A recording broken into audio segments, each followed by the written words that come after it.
live here at the station of decapitation without your head. I'm Nasty Neal. My co-hosts are not here tonight, but I'm joined by Amanda Nell Eu, co-writer and director of Tiger Stripes, which comes out tomorrow. It's very cool to have you here. Yes, yeah. Thanks for having me. It does come out tomorrow in the US. Yeah, in the U.S. I should have added that. So Yeah. yeah. So can you give people an idea of what Tiger Stripes is if they're not aware? Yeah, sure. It's my first feature film. It's a film from Malaysia, and it's a story about a young girl who basically experiences puberty to the point where it becomes quite extreme and quite horrifying, and she starts to basically fear her own body, her own self, and her whole community eventually turn against her, her school, her family, her best friends especially. And it's a journey about her figuring out what she's becoming and embracing it, and standing proud as a something not quite human but very powerful and strong. Yeah. So, can you talk about your co-writer, Sam, and how you came together, to make Right. this? So I wrote the script myself, so there's Oh, no sorry. co-writing. All right, Yeah, all right. but I'm sorry. yeah. So that's no other writers involved. Okay. I did do a lot of labs, and I did have a lot of consultants on the script. Like, Hmm. let's say, yeah. So that's what I had for the script. Yeah. So this is your first feature. What was it about this story that, like, this is what I want to make for my first feature? Well, before the film, I was making a lot of short films in Malaysia, and they were dealing with they were dealing with topics of female body, especially, but then playing with a lot of genre, playing with a lot of folklore from Malaysia that was kind of this return. I used to live in England, and I moved back to Malaysia eventually, and so it was this return to, yeah, like the folk tales that I grew up with, the folk tales that I was afraid of, and then coming back to it, I felt like I could relate to the monsters and at least the villains in the stories. And I thought they were my heroes. And I started making short films based on that. And then, eventually Tiger Stripes came out, which was more this exploration of what it's like for, a young person to suddenly overnight change and have to deal with a lot of social expectations and insecurities and shame and fear, but of course mixing that with genre, mixing that with horror tropes and monsters and things, all the things that I love, basically. Yeah. So, is any of the mythology in Tiger Stripes, and is that like based or inspired by any real mythology in Malaysia? Yeah, a lot of the imagery that I use kind of has this very Southeast Asian visual language, let's say. So, we constantly have mythology where there are a lot of animals involved, animal humanoid type creatures. We have what we call the forest people who we don't really see, and we're also afraid of them. And then there's this other community that kind of lives, I guess, like invisibly with us. A lot of ties with nature, a lot of ties with the jungle, a lot of these kind of classic glowing red eyes that we have here in Southeast Asia. I think all our monsters have that, or most of them do. So yeah, it's my take on a lot of this kind of visual language.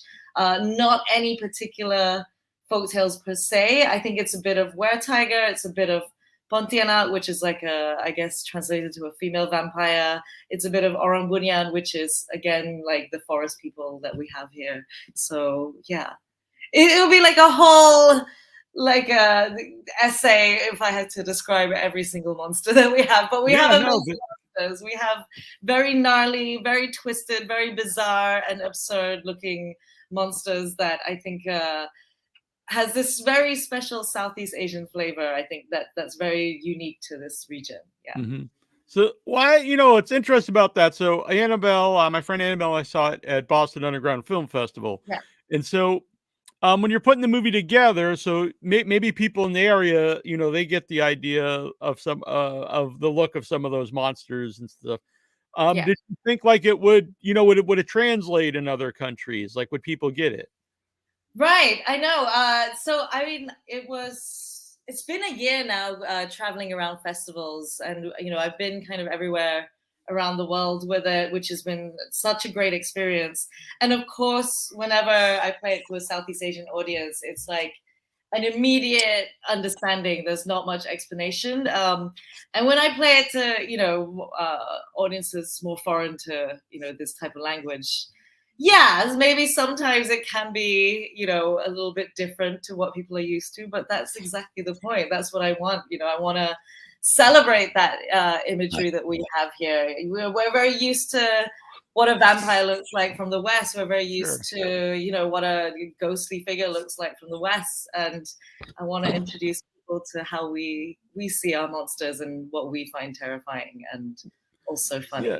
And then there's also a lot of like universal themes in Tiger Stripes that I think, it's too bad Annabelle can't be here because I'm not saying I love the movie too, but it hits her in a different way.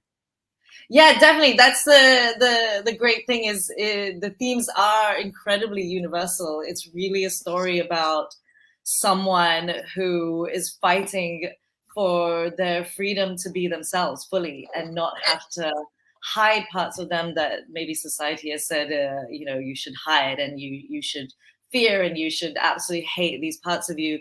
But it's that fight to celebrate that and stand proud and, celebrate that basically. Yeah. And I'm just asking because I don't know. How does it play in Malaysia? Like, is there anything censored out of it? Like, are people? Yeah, so we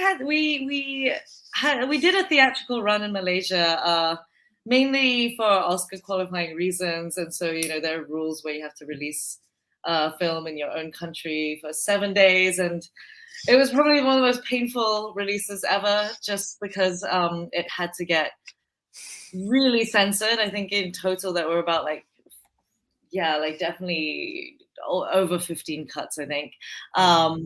So in that sense, yeah, I guess, yeah, the censorship board thought that they had to censor a lot of things, which I was very surprised about. Yeah, I don't know what else to say about that. Yeah. But it's only Malaysia. Everywhere else is totally fine. It's like Oh, really? Oh, yeah, okay. version everywhere else. Like every other country we played at, every festival we played at. I mean, we even played in Saudi Arabia and there was no cuts. So wow. Yeah, so Malaysia, yeah, the authorities had a problem with it here. Interesting. I've noticed actually, because I go to a lot of film festivals, there's been a lot more Saudi Arabian films at the festival, shorts and features. That's great. That's super awesome. Yeah. But yeah. Yeah, it's interesting. So did you get to attend any of the festivals? Yes, I did. I tried to go to as many as I could. Yeah, a lot of great ones. Actually, my favorite ones are really actually the genre festivals. So, I mean, Sitges is my. I've never been, but I've heard that's one of the best ones. So fun. Another one that I like is Neuchâtel in Switzerland. Another genre fest, but I couldn't attend any of the ones in the US. It was too far and too expensive. Yeah. It's expensive to fly all around the world. Oh, yeah. So I only go to the ones where the flights are, paid for. Yeah. So how about casting the movie? From what I understand, some of the actors had never acted before. Yeah, the key actors, the leads, the three leads, yeah, they've never acted before. And wow. They're amazing, though. I mean, I absolutely love them. I think they did such a good job. I'm so proud of them.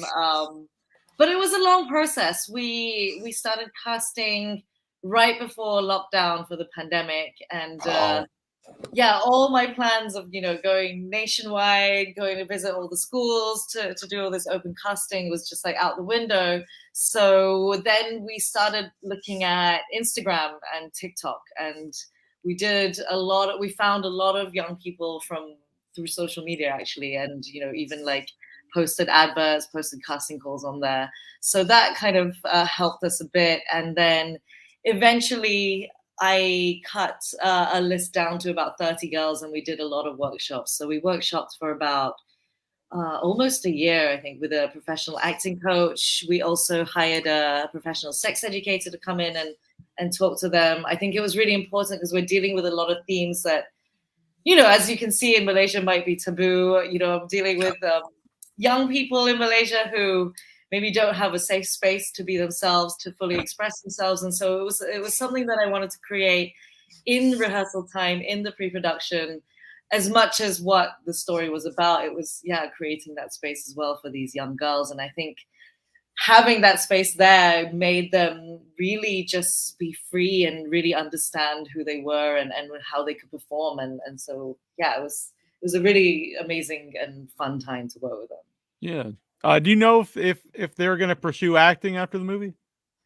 I think maybe one or two. I did tell them, this is a really horrible industry, especially for women. So you better be strong tigers when you go into it, because not every production is going to be as safe and as nurturing as ours.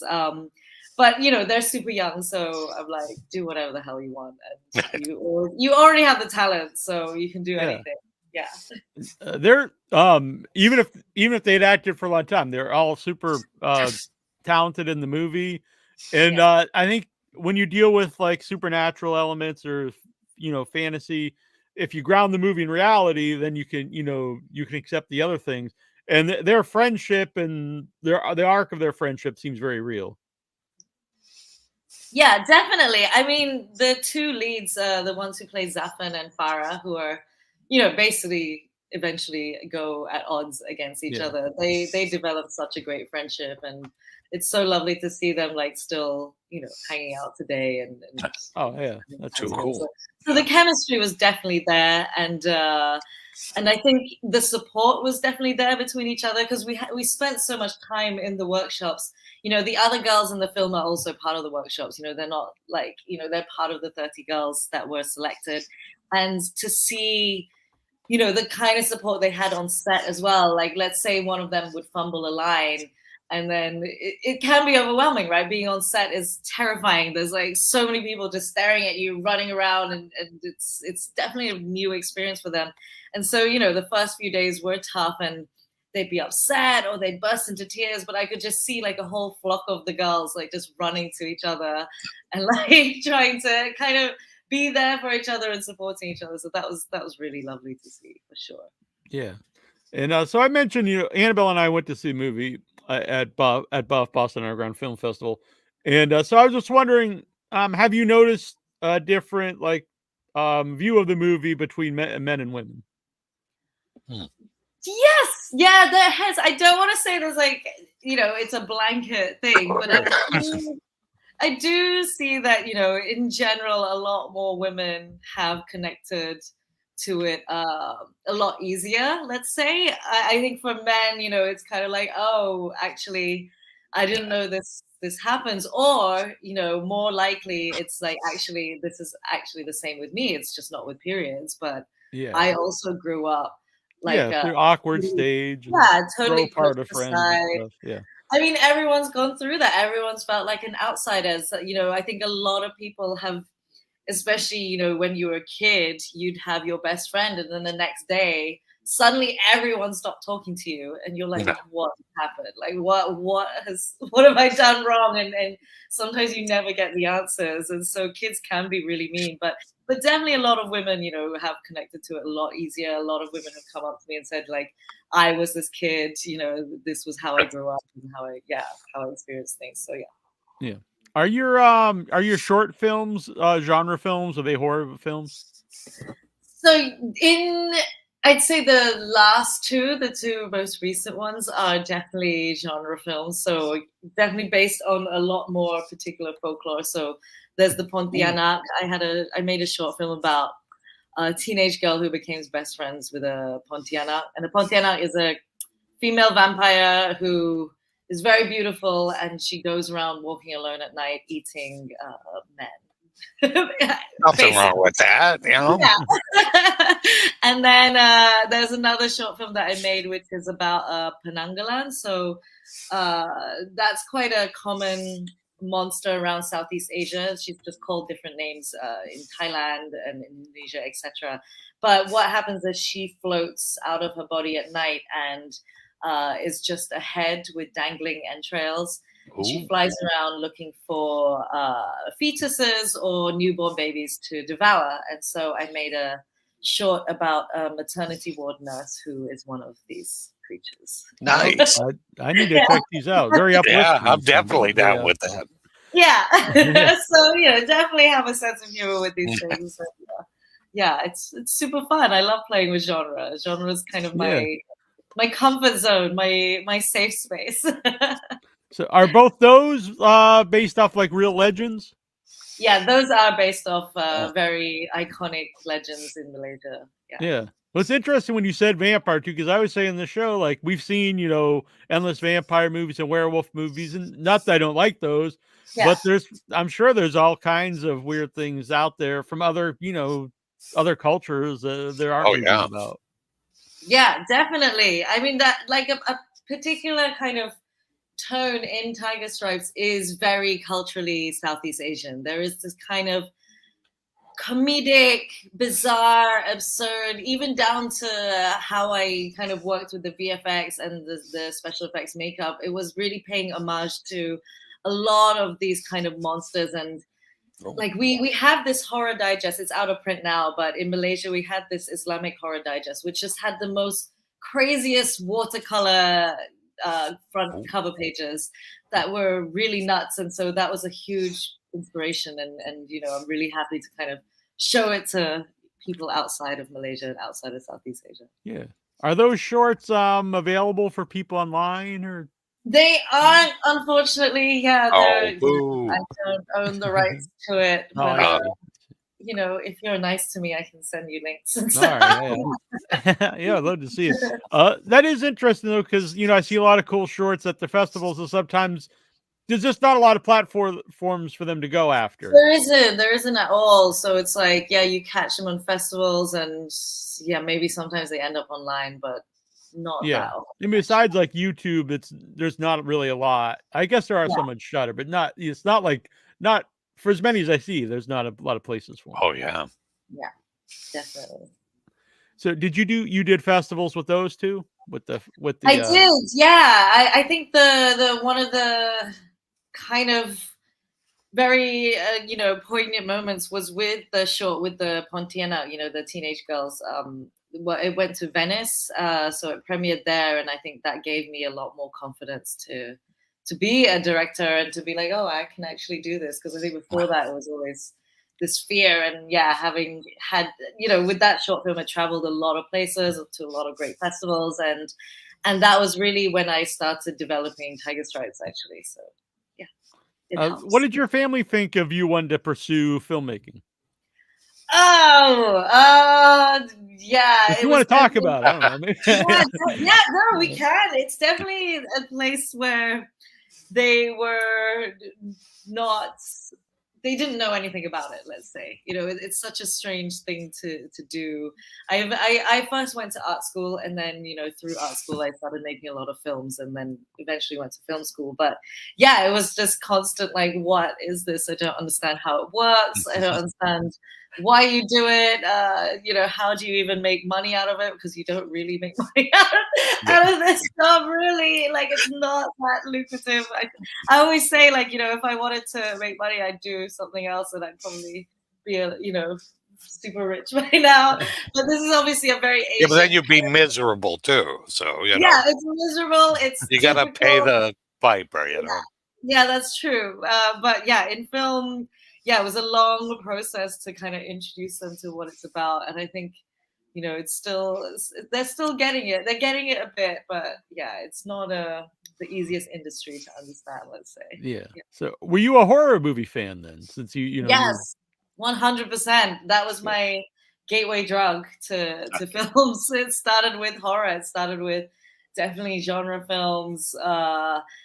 I would watch films that I probably wasn't allowed to watch, like not the right age group. I've been in trouble going to sleepovers, at my friend's house, and I'd make them, I'd make my friend, let's say, I remember this, like I'd make her, that time, we still had VHS, so you had to record things on tape, and I'd be like, let's record Texas Chainsaw Massacre while everyone's asleep, and then get in huge trouble with her parents. So yeah, I always tried to watch as much as I could, and especially the stuff that wasn't allowed.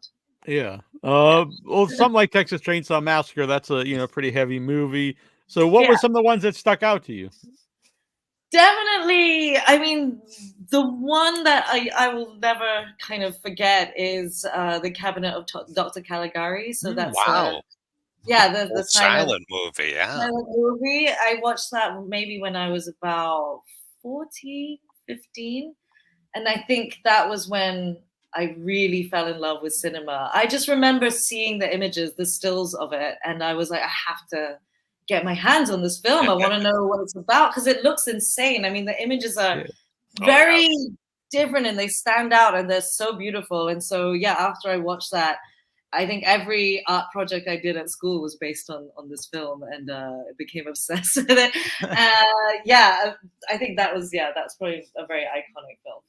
Yeah, and I would think, because I would think, even if I was a big fan of it here, I mean, I like the movie, but if I was a kid and I told everyone else I love this movie, they probably wouldn't know what that was. So I would assume that was very obscure. Very obscure. No one else knew what it was. I had like one friend who we would watch, these films together. I'd like watch the Silent Nosferatu together. And that's my favorite. Yeah, like in Tiger Stripes, you always need one friend at least. From what I understand, that's actually Nicolas Cage's favorite horror movie is Caligari. So. Yeah. Well, I love Nicolas Cage. I'm a big fan. Too, I love his recent. I mean, I always like this stuff, but I really love his weird recent movies. Yeah, his recent films are just they're great and they're crazy and wild and just I'm looking forward to Long Legs. I know we're not here to talk about but so who when you're doing effects for your own for Tiger Stripes, is this someone you worked with before, like?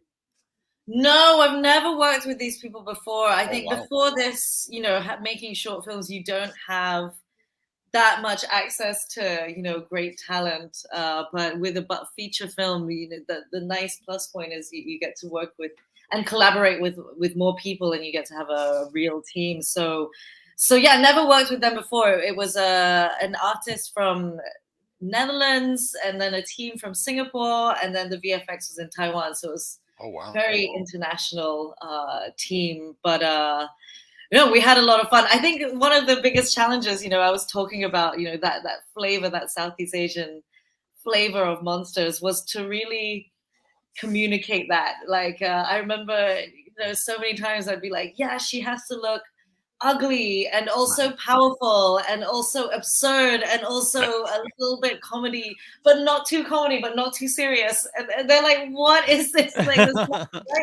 And so digging up a lot of the paintings that we had, a lot of, that digest that I was telling about, looking back at even the black and white films that we had in Malaysia, or at that time in colonial rule, it was Malaya, so it was Singapore and Malaysia. We did have horror films that were based on our monsters, and they looked really absurd. And so it was, kind of pulling all that research together to get the look right. And I'm very happy with it. She looks bizarre and nuts and very. I love the tail. I go crazy for the tail.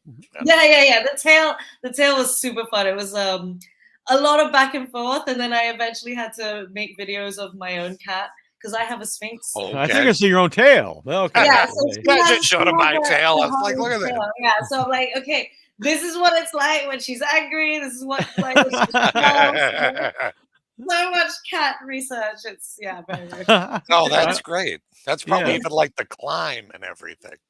Yeah, the climb as well. It was done, in these very kind of old school effects, definitely. I love that look. It's so eerie. Yeah, we actually dragged her up the tree and then set it up. Yeah, she's great. She's actually the lead. So Zafreen Zairudsal, she's a trained martial artist. She's a trained dancer, so she loved doing all the things that were, going. I'm glad you said about some humor, because I think that really worked in the movie. Because, like you said, it's sped up, so it's a little silly, like it's, but it really works, and it does feel like an old school horror movie you're watching. Yeah, it's quirky, but it's still kind of spooky while you're watching it. It just works. It definitely works. That's exactly the horror we have in Southeast Asia. It's quirky, but you're also like, that's kind of weird, and I don't really want to see that. But that's the flavor we have it here. Yeah. And there was some dark comedy in this, when I don't know if a shaman's the right term, but like when he's in there and the interaction there, there's a lot of dark comedy there, which I dug. Definitely, he played it like that was the intention, to play it with that sense of humor. We have, in Malaysia, in Indonesia, we have so many of these characters and these real characters online who,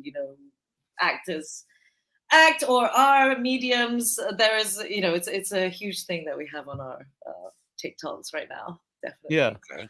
Yeah, they show a lot of Asian horror movies in Boston, and I've noticed, which is cool. Like I said, I like to see the other movies just because I don't get to see them normally, but you also see a different culture. And I have noticed, because usually in an American movie, if there's something supernatural, they have to convince the person that it's really a ghost or whatever.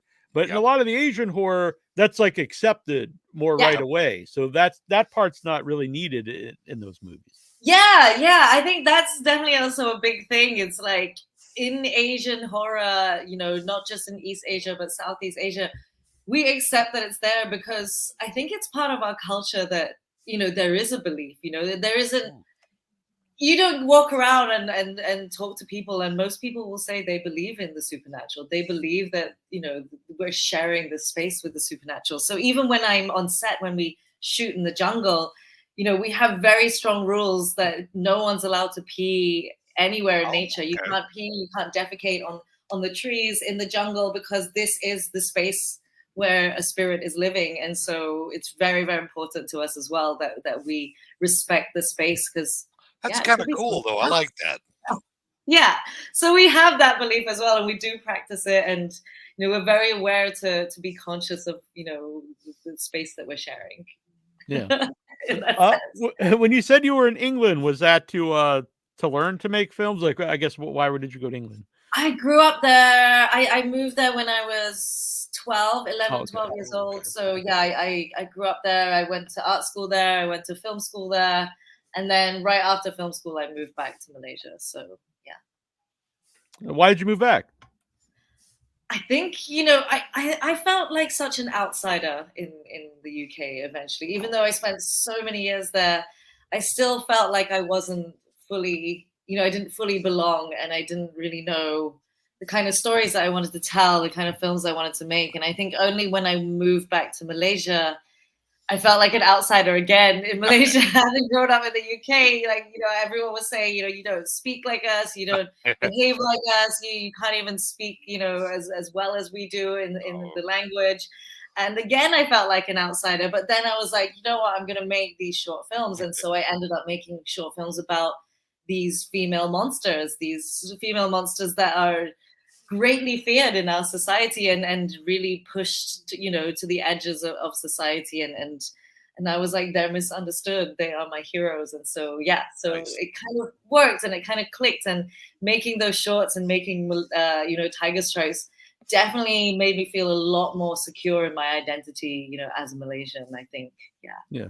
Now, I've definitely seen a rise in female directors going to the festivals. I think independent movies are ahead of the curve and a lot of that kind of stuff. So is that still unusual in Malaysia for a female to become a director? I think not super. Yeah, I mean, it's unusual everywhere, right? Like, sure. It's I not. guess it's unusual to make a weird horror movie anywhere. But yeah, definitely that. I think, we have female directors. We have female directors who do make horror as well. But it's again, it's not a thing. I think as a young girl, you don't have a lot of heroes or directors to look up to. I think that might be changing a lot more. I mean, when I was younger, I couldn't name any female directors when I was, in my teens. And that's a good point, because as I said, I definitely see more of them at the festivals now, but that's not the same as growing up watching, someone's work. Right. Exactly. So hopefully that might change a little bit more, like everyone's seen Barbie, so everyone knows, it's Greta Gerwig, it's a female director, it's a blockbuster, it made a lot of money. So that's definitely a small change, not a big change though, still. Yeah. Yeah. And still wasn't up for the Oscar. But... Yes, and it wasn't up for the Oscar. So yeah, all these things, Just a male actor, but I was a fan though. I liked the movie. It was such a fun film for sure. Yeah. I love it. I went in. I honestly didn't think I was gonna like it, and I had a good time against. I went in as a curmudgeon, but I had a good time. So. That's good. That's even better. Yeah. Annabelle and I both wore pink though. We went in wearing we did the Barbenheimer. We saw both Oppenheimers. That's great. Yeah. Which was fun. Just to go off top a little bit, it was nice to see a lot of people going out to movies and actually getting excited and dressing up. That's true. I mean, that was such a great time, wasn't it? Like 2 films, people actually go to the cinema. How rare is that? Like, and I'm literally talking to you saying my film's out tomorrow, but it's so rare now. Like, I mean, making people go to the theaters is it's a tough thing. Yeah. I go every weekend, so but I know not everyone does. But I don't think there's no better. I know some movies you have to watch at home, and I get that. But still, when you can, I think there's no better way to watch. Yeah, if you have the option. That's not just on the big screen, but with other people. I agree. It's that special kind of place. Yeah, not just big screen. Of course, you get the best sound, the best image. It's a completely dark room, but you're sharing it with other people. And I noticed that as well. Like, when I screen my film to an audience, the laughter becomes this like it's in unison. Yeah. If you watch it alone, you probably might not get certain things. And so, it's important to watch it in a big hall. And in Boston, people reacted to a lot of the humor in the movie. It was a really fun movie to watch with an audience. I think both horror and comedy are the 2 best movies to watch with an audience. Yes, I agree. 100%. Horror and comedy are the 2. Yeah. If you want to prioritize those 2. Right. Yeah. Even though Oppenheimer gets worked, but normally, like, you don't want to just sit around and cry together. Like, you want to. Maybe that's all right too, I guess. So are you going to, I don't want to get ahead of yourself, but are you going to continue making horror films? Yeah, I mean, I'm still, I've started writing my next film. It's definitely got horror elements. Let's say I want more blood this time. So there wasn't enough blood in Tiger Stripes because it was definitely, a kid's kind of story and more about her body. But this time, I want more blood. I love playing with blood. It's so fun. Isn't it? I like that. That's a great answer. Yeah, it's my true love. I will never kind of leave it. I think I'll always play with something that's more bizarre, a little bit strange. It's where I like to work in. And I didn't mention, we mentioned festivals, but it was Tiger Stripes was all successful at cons, which is, very prestigious.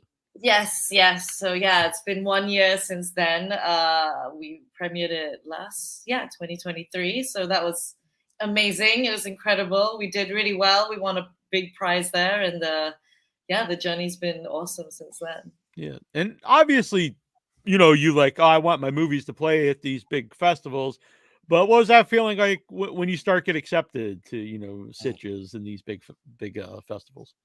Great feeling. I think, one of the, Sitges is a very different festival, right? It's a genre fest. And I was like, okay, I really want my genre family to also accept me. I think that's really important to me. Of course, Cannes is such an incredible space. And again, it was this great kind of feeling that they're starting to, there was always this notion, it was like, genre films will never be accepted in the art house world, right? It's always that tricky thing about what a genre film is. And then I think slowly, the doors are opening. We have someone like Julianna who's done really well in Cannes with, both her films. And she's definitely I would say she's a genre filmmaker with those 2 films. And it's, in the art house world, the doors are opening a bit more. And then it's very important that, the genre people, the genre audience, the genre family still, see me. Exactly what you're saying. It's very weird because, like, you know, you have a movie like, and I like these movies, but you have like Terrifier 2, which I wouldn't call like art house movie, but that's, you know, very extreme movie. And then you have a movie like yours, Tiger Stripes, but they're both in the same genre. So it encompasses quite a range of films. Definitely. I mean, genre cinema encompasses such a huge range. So it's not just, a small niche market. Actually, that's what's fun about it for me, because sometimes I want to just watch a lot of blood, like you said, or something more thought-provoking, or so it's been great. It's nice to kind of see the film go to a lot of spaces and lots of different types of audience. Had you ever been to Citrus before Tiger Stripes? Like, just I got invited there because I was developing Tiger Stripes, and I got invited there to pitch the film, and so I fell in love with the place. I think it was my first genre festival. I remember enjoying the festival. The place is beautiful, but it was the audience that I really fell in love with, because they were me. I was like, this is my people. Like, like metalheads, goth kids, like everyone wearing like band t-shirts or had like dyed hair, and it was so different to the more, Cannes and Venice type festivals. It was like, this audience, they're wild, they scream, they laugh, they will just say things, during a screening, and I was like, these are my people. And so one of the things I said, the first time I went to Citrus was like, I have to have my film in this festival. Like, I need this film played here. Like, I have to come back. So like genre crowd, genre audiences. Yeah, my heart, I would always say, it's a family feeling when I get there. Yeah. And then they like, along what you're saying there, once you're there, then it's like, well, now I'm forced to go make this movie so I can come back and show it. So that I come back and show it to the audience. Right. And now you're hooked, and now you just have to keep putting them out there. But. Yeah, exactly. Do you have a website or anything for people to see where Tiger Stripes is playing, and how they can see it in the future? I don't have a website, but in the US, you can check out Dark Star Pictures, because they are distributing the film. So you'll get more info on like where it's screening, etc. And any kind of releases in the US, because it will be on VOD eventually as well. Maybe. Not sure the exact date, but it's a few days or a week after the theatrical release. You can follow me on Instagram, which is at Nell Eu, so NELLEU. Sometimes I post when the film is released in certain territories. Mostly it's just my cats, though. So so you want to see my cats, and like, that's cool. We're all cat fans. Right? Sometimes Troy's pops up on the screen there. But, I have noticed there's a lot of cat lovers in the horror world. That is true. I wonder why. It's kind of weird. What's really nice is when I go to a lot of these horror festivals, people will watch the film Tiger Stripes, and they'll just come up to me and start meowing. Which at first I'm like, whoa, what's going on? I'm the meow. Do you have a good meow? Do you ever practice your own meow? Oh my God, I meow a lot to my cats, but I don't think I should let everyone. Neil does a good meow, I must say. Now I'm having a fun. Pressure's on, Neil. The girls in the film, I was like, okay, now you guys have to start meowing. They're like, what? Just do it. We're gonna meow at each other for like, half an hour, just to be comfortable with this. Annabelle's very annoyed when I meow, but I like it. Yeah. I'm a little out of practice. The voice is a little deeper than usual. I think it's the allergies at the moment, but Tiger. Plus, it's very being on the spot to meow is it's a little not annoying. It was pressure's on. Embarrassing, I think. But it's a strange thing to do, isn't it? Yeah. If it's just me and Troy, I don't mind. Definitely need a cat there to make it feel more normal. Otherwise, you're just like, there's something wrong with this guy. So, Tiger Stripes, I really liked a lot. Of my favorite movies at Buff, which had a great lineup. But no, I loved it. And I'm wearing the bus shirt because of it. And Annabelle loved it too. She couldn't be here tonight. She was really looking forward to the interview. We actually reviewed it right after we saw it in Cambridge. So there's a review on YouTube where it's interrupted because some nice but kind of odd fellow just walked in and started talking to us in the middle of the review. But you get the gist of what we thought of it. So I'm not just saying that we liked it because you're here. We actually liked it. Thank you. Yeah. And so it's tomorrow. I believe it's in New York and LA. If you want to see it at the theater, and then it will go to more theaters after that. I don't know. I think VOD after that. Yeah. All right. But you can check Dark Star Pictures for sure. I think they have more information. And do you know if down the road there'll be a physical release? You mean like a DVD release? Right, DVD, Blu-ray. Yes. Oh, I am. Yes, we've been talking about it, so yeah, it will happen. All right, fair enough. Follow Dark Star, and you'll find out, and follow Amanda. And while you're waiting for that, you also can enjoy some cat photos. Yes, nothing wrong with that. That's a win-win right there. That's all good. Exactly. Yeah. Well, it's been very fun, and I would love to do it again sometime. And I need to check out your shorts. I'm very interested. Oh yeah, those sound really impressive. I'll send them to you. Right after this. Awesome. All right. Sounds good. All right. Thank you. Yeah, thank you so much. Thanks for having me. Yes, anytime. And congratulations on the movie. Yeah. Thanks. You're very welcome. Bye. Bye. All right.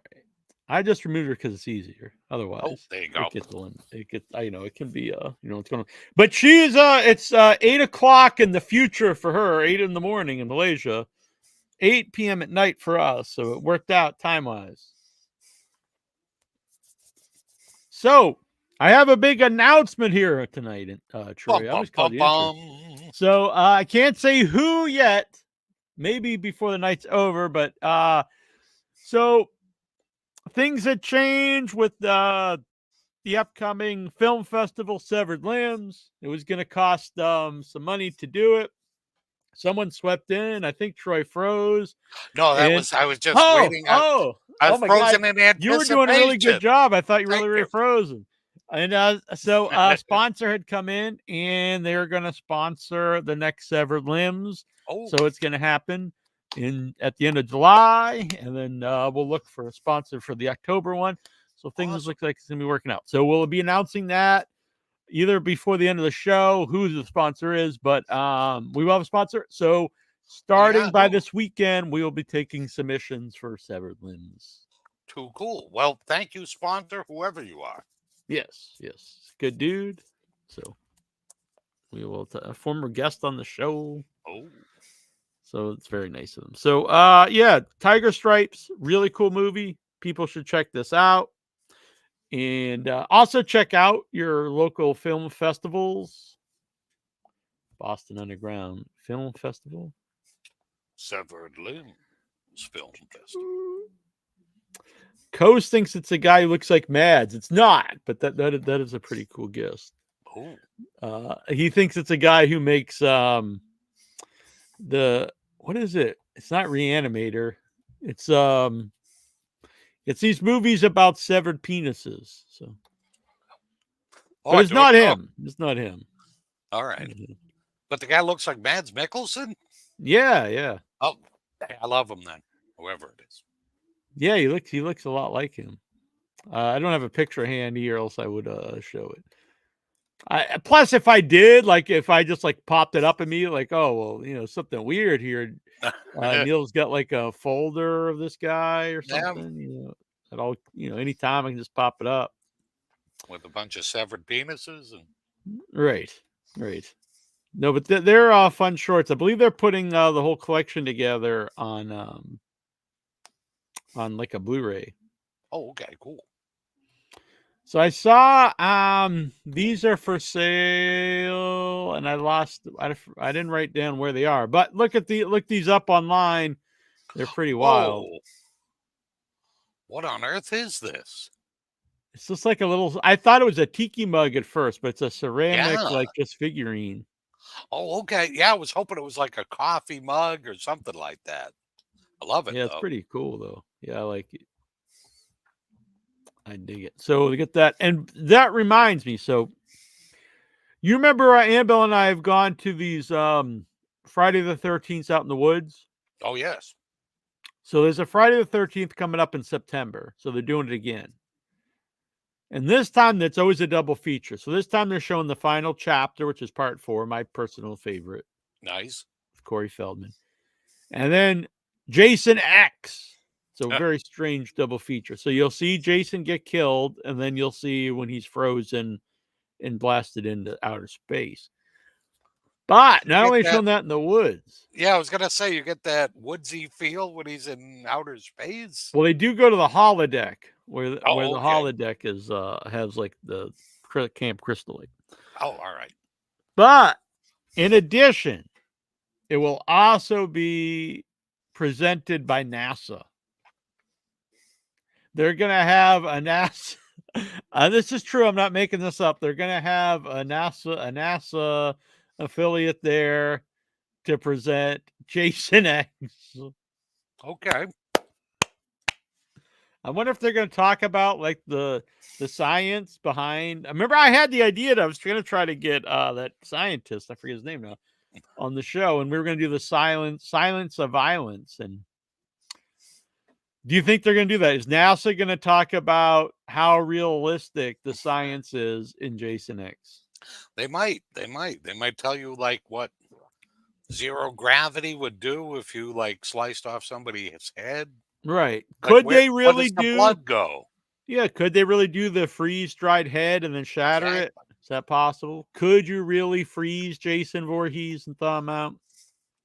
I got a feeling the NASA people be like, beats me. Don't know. If they do know, I'm kind of worried though, because what about the future? True. Yep. They're gonna put, they're gonna put Jason and blast him up to Mars. Oh, maybe that's their scheme. Now, they say like that's why they don't send humans to Mars, because it takes like years to get there. But you could put like, an undying, immortal zombie. Yeah, but I don't think he's going to communicate very much once he gets there. That's right. That is the problem in the film. Yeah, that's the drawback there. Yeah. He'd just get there and wait for people to show up so he could kill them. Yeah. Like I've been waiting 48 years, man. There's always got to be an issue. With somebody. Yeah. There's always got to be an issue. Besides that, I think it's a flawless plan. I think so. I wouldn't see why not. I think next time they reboot Friday the 13th, someone should tell the from Friday the 13th, the original film, up until Jason X. They should tell this as just one long story. Oh. So you have to start with the mom and then end with Jason in space. It'll be like a 14-hour movie? No, you're going to condense it into one film. Oh, okay. A 90-minute film. All right, I like that. That's got to be the story arc, though. They just like show the first like 5 movies and fast forward. They're like, someone's got to rewrite this into one 90-minute version. All right. I might be the man for that. You think he's dead? It's about the mom. He sees the mom. He starts killing because the mom gets killed. He gets killed. Horseshack turns him into a zombie. He gets sunken into the bottom of the ocean. Then somehow he goes to Manhattan, turns into a baby. Heart. Yeah. Then he eats a heart. Then he flies to space. Yep. All right. I guess we already wrote it, so it's all there. Yeah, we're ready to rock. Yeah. Who would play Jason in this film? Because they need a lot of range. That's true. I think Peter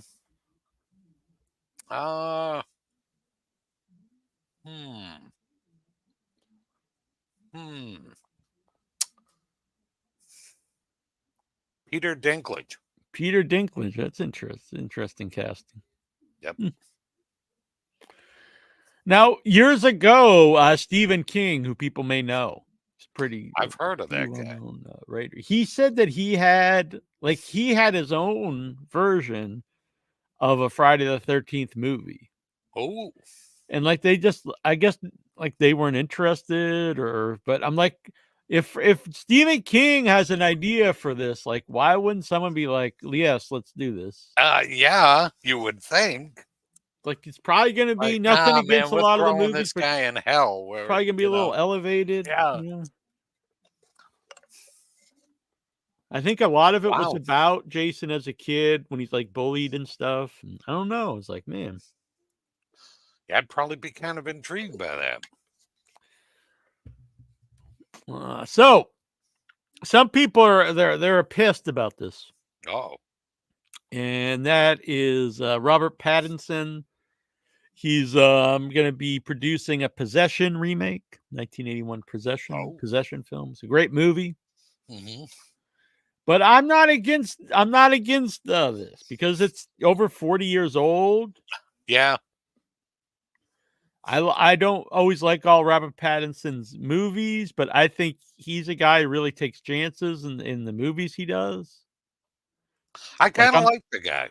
Yeah, I do too. I think he's always good in everything. If I've never watched the Twilight movies, and I think a lot of people just judge him on that. They're like, he's in Twilight, so he'll forever be, a bad actor or something. He'll be the glittery vampire forever. Right. I mean, he's good and he's great. He made a great Batman. Mm-hmm. People were against that movie before it even came out. I don't really like The Lighthouse, but it's a really weird movie, and that was an interesting choice for him to take. So, yep. And I think it's a movie, you have to do something a little different with. Unlike the new Strangers, to me that was like an example of what not to do. Just like remake the exact same thing. Just make the same movie again. Yeah, like what is the point? Yep. So of course this might be bad. I don't know until I see it, but I'm not against the idea of it. Yep. I'd give it a shot. Yeah, I am interested.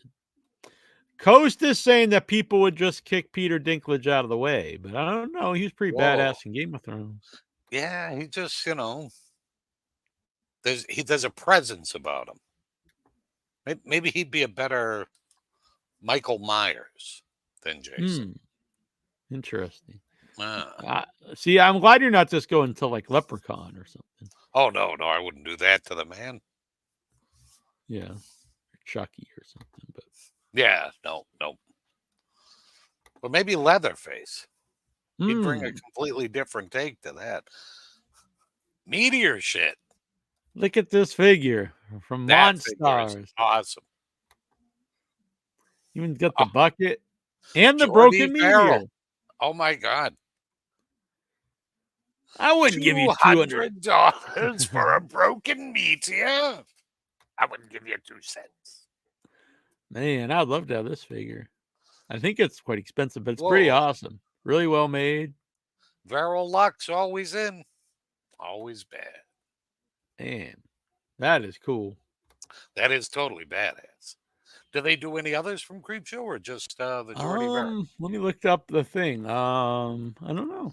I mean, it's cool enough if they just do the Geordy Verrill, but if they had like the crate and everything, that would be totally cool. And what's the matter? Bugs got your tongue? Whoa! So I do not see other Creepshow, but I've got to show some of the other people they do make.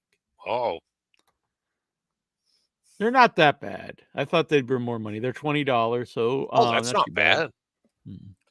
Now with toys, if it's under like triple digits, I think you're doing okay.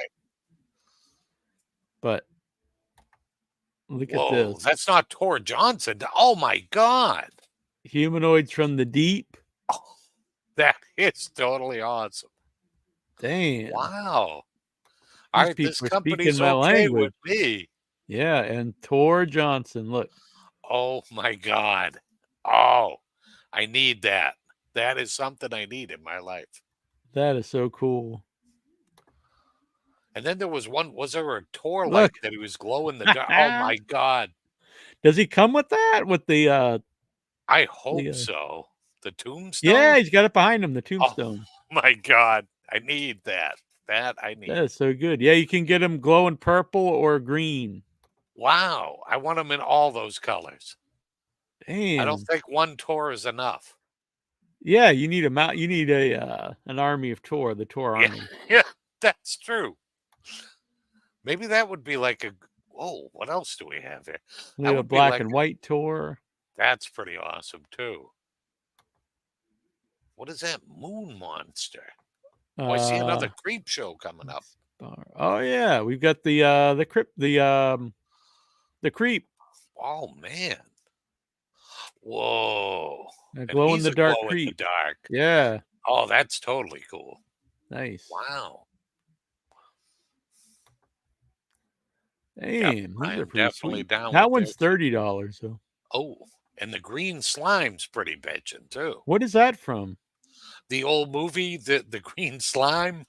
Oh my god, that rules. Looks like a D&D Yeah, monster. it sure does. That thing is great. I also saw something else down here, Troy. Look. What? What? Oh my god. And then did you see the one right next to it too? Yeah, we'll be there in a second. I'm just seeing it. Oh, look, so it comes in a cool box. Ooh. So they don't really unveil it, huh? Oh, they do. Oh, Yeah. sweet. Yeah. Oh, yes. So that's pretty rock. And that one's 35, but it's pretty awesome. Yeah, but you get the crate itself with it, which is totally cool. So look. Oh my, wow. Wow. You just can't hold your shoot breath. us dead, Richard. We're already dead. Then we need Ted a Richard Danson that can hold his breath for a long time. They said Ted Danson won't even talk about the movie. We also have Reanimator. Whoa. I wonder if the other doctor, like his head pops off. They showed on the back, but I don't think he does. Oh, maybe he does. Look. Oh, my God. All right. Add that to my list of things if I Dave need. Deadman was here, he'd be falling over. Wow. Even the death dealer over on the side. Frank Frazetta. He's only $20, and he seems like a lot of stuff for him. Yeah, you're not kidding. He's got his like cool battle axe and his shield. We've got are they the Morlocks? I saw the Morlock under there. Yeah. From Time Machine. Awesome. Look at this. Another creep show. Oh, you've got to be kidding me. Wow. Bedelia! Wow, these are amazing.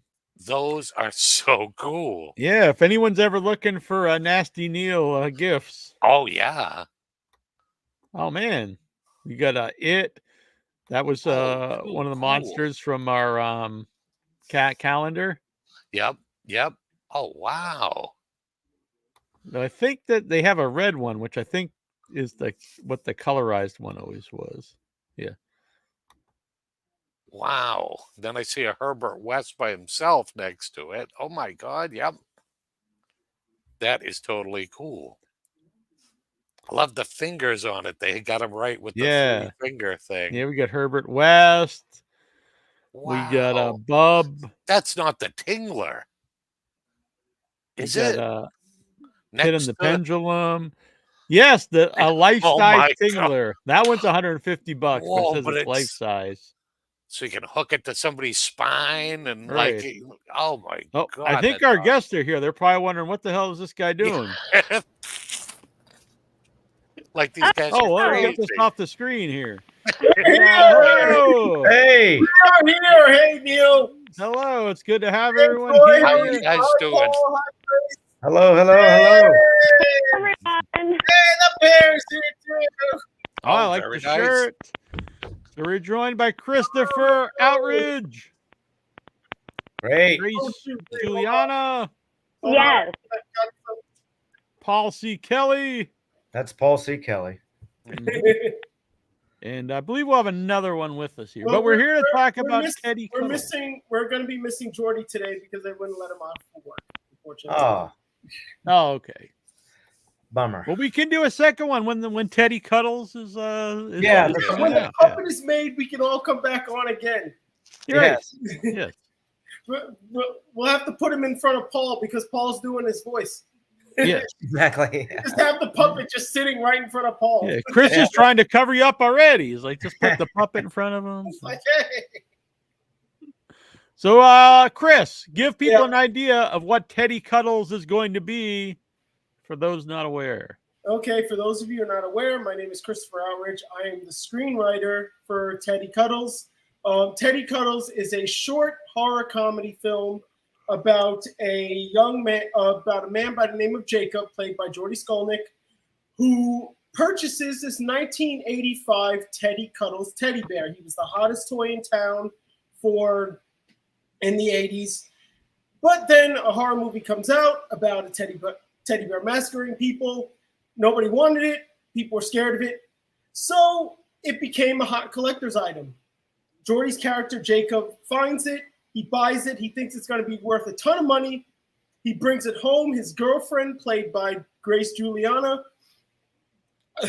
There's Grace. His girlfriend, played by Grace Julianna. She's obviously really upset about this because a grown man buying more toys that he thinks is going to be valuable. His best friends are like, dude, you got to get this toy out of there.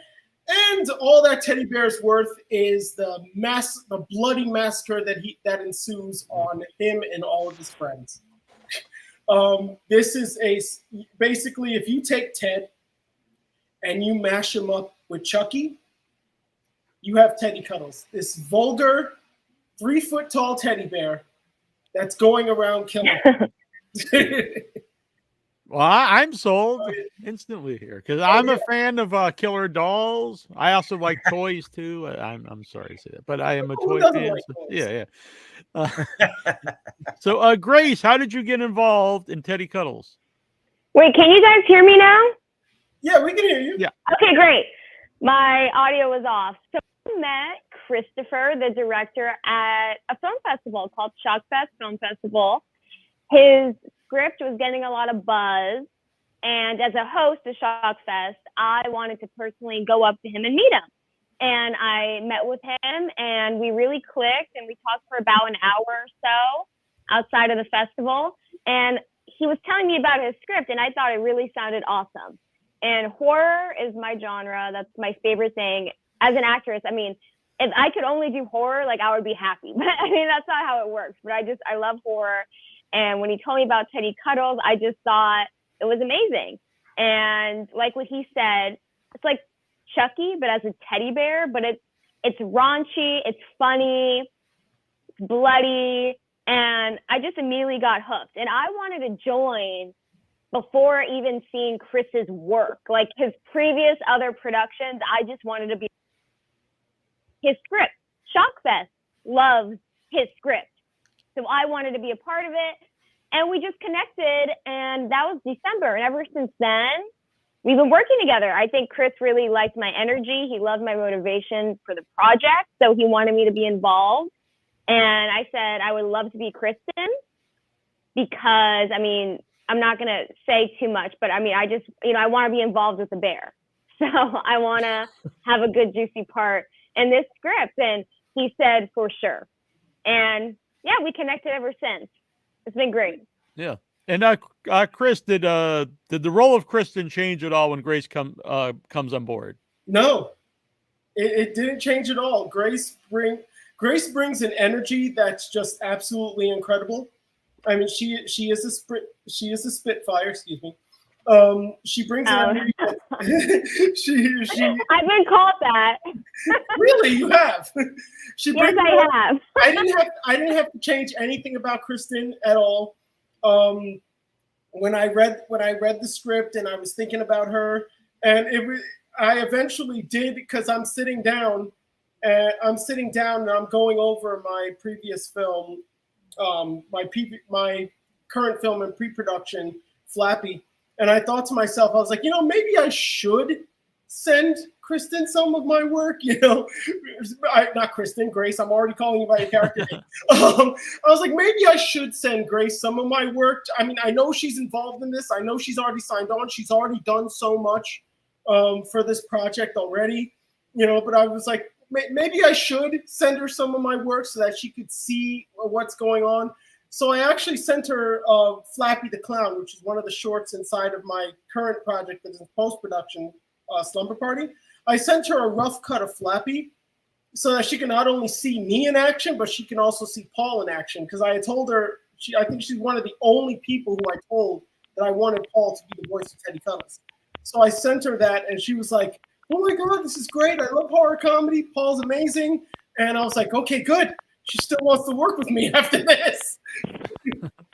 That's always a good sign. Oh, yeah, definitely. Yeah. So, Paull, you've worked with Chris before. So when did he tell you he wanted you to be the voice of Teddy Cuddles? And were you on board right away?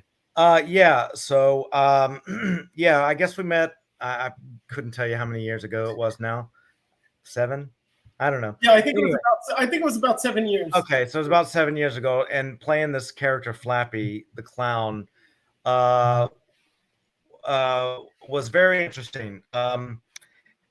They basically put house paint all along my head, so it was a long makeup process. And then he said, you know, I have this other script that I'd like for you to do. And he told me about it, and he says, I said, oh yeah, I think I might be interested in doing that. And he goes, well, you have to do it because you're the voice that I was hearing the whole time I was writing it. So I read it and I loved it. And so, yeah, so as long as it doesn't involve any makeup or anything, that's great. I'm on board. So definitely. No house paint. Yeah. I literally, I swear I had no idea that. Like I even asked them, I was like, "Is this a house paint?" And they were like, "No, it's not." I was like, "It's not house paint, but it was really good and it looks great." It was just like hours and hours to get it off and on, off more than on. It took 3 or 4 makeup people to peel it off of me. God, it's horrible. It looked amazing. It does look very good, and it didn't smear. It's not clown white, so it doesn't smear ever. And you know, we're doing all kinds of stuff, so it held up. So whatever they put on me completely worked. So yeah. So voice. What was it about Paull that you thought he was right for Teddy? And did you write Teddy with Paull in mind? When I wrote Teddy Cuddles, as I'm writing this dialogue, I was literally hearing Paul's voice the whole time. You know, having worked with Paull, knowing how amazing he is as an actor, I was in my head. I'm like, one of the lines from the script is "Show me that O face," which is on the poster, and I'm literally hearing Paull go, "Show me that O face," and literally saying, like, every single time Teddy Cuddles speaks, I have Paull in mind and his voice saying the lines. Just like how when I actually wrote the script in 2022, which was much after I think I told him very briefly about it when we were shooting Teddy Cuddles, Flappy the Clown, but I didn't actually write the script until 2022, and literally it was his voice the whole time, just in my head. And I was like, if Paull doesn't do this, I guess I'm gonna have to find somebody else. And just like how when I wrote the script, I had Geordy in mind for the lead role of Jacob, because working with Geordy is also one of the actors who worked in Slumber Party. He played in the short Vegan Mary, and working with him, he was a great guy, incredible guy, and he brought an energy and a maturity to that set that I really enjoyed working with him. And to have him as Jacob in Teddy Cuddles is pretty unique, because you know, Geordy is he's this mature, he's this goofy and mature guy.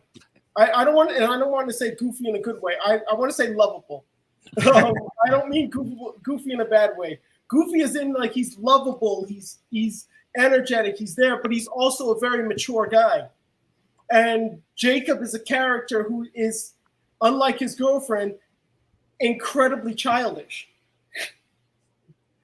And it was like, I strongly thought that Jacob would be the person that Geordy would be the person who could bring this character to life, just like how I thought that Paull would be the best person to bring Teddy Cuddles to life.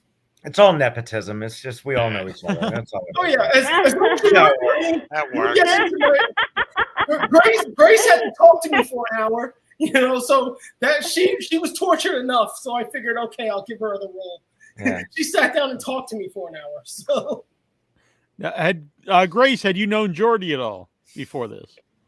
No, I really met everyone. Well, I met Chris at Shockfest, and then I met the other two guys, Paull and Geordy, when we filmed the campaign video. I only met them once, but we all got along great, I would say. Paull scared me a little, which makes sense because he's Teddy. Yes. I'm off. But guys, Uh-oh. I think your audio's going. Yeah, you're cutting out on us, Grace. You're cutting out. Grace, you're cutting out. Walking me. Grace is in her own podcast, I think. I was like, Grace doesn't realize it. as Does anybody know sign language? Grace, your mic is out. Grace, you're cutting out. Hey, Grace, can you hear us? Grace, Yeah, we can can't you hear you. Now we can't hear you at all. Sorry. Your audio is gone. Your audio's cutting out, Grace. Yeah. Well, all right. We can't hear you if you're talking. So, Oh, now it looks like her mic is muted. Yeah. Did you mute her? no, I think it's mute on her end. Oh, there we go.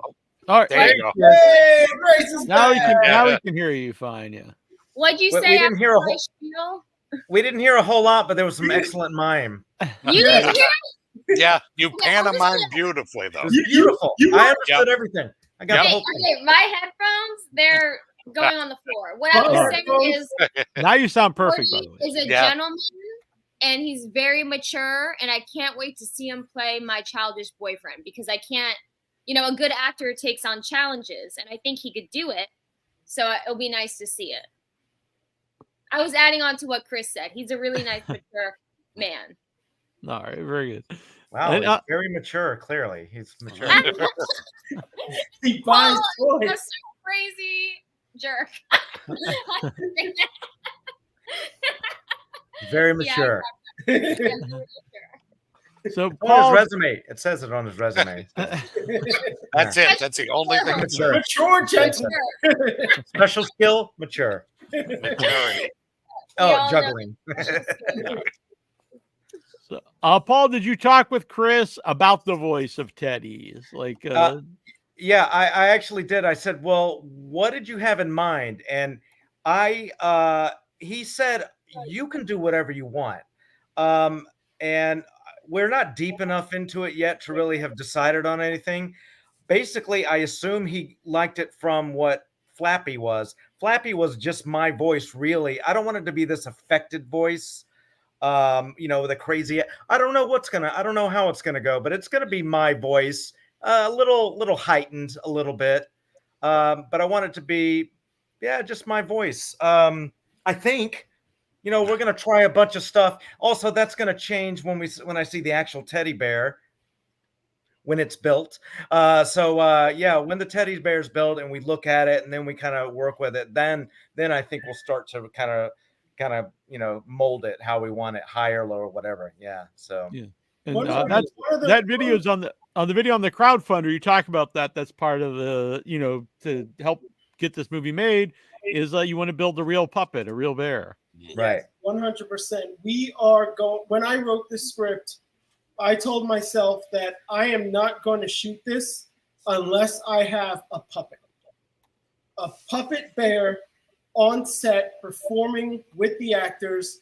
There will be no CGI because not only is it, when you look at a script like Teddy Cuddles, and I'm sure Grace, and I've told this to Grace, I told this to Paull, Geordy, when you look at a script like Teddy Cuddles, if it's a CGI bear, it's going to be ridiculous.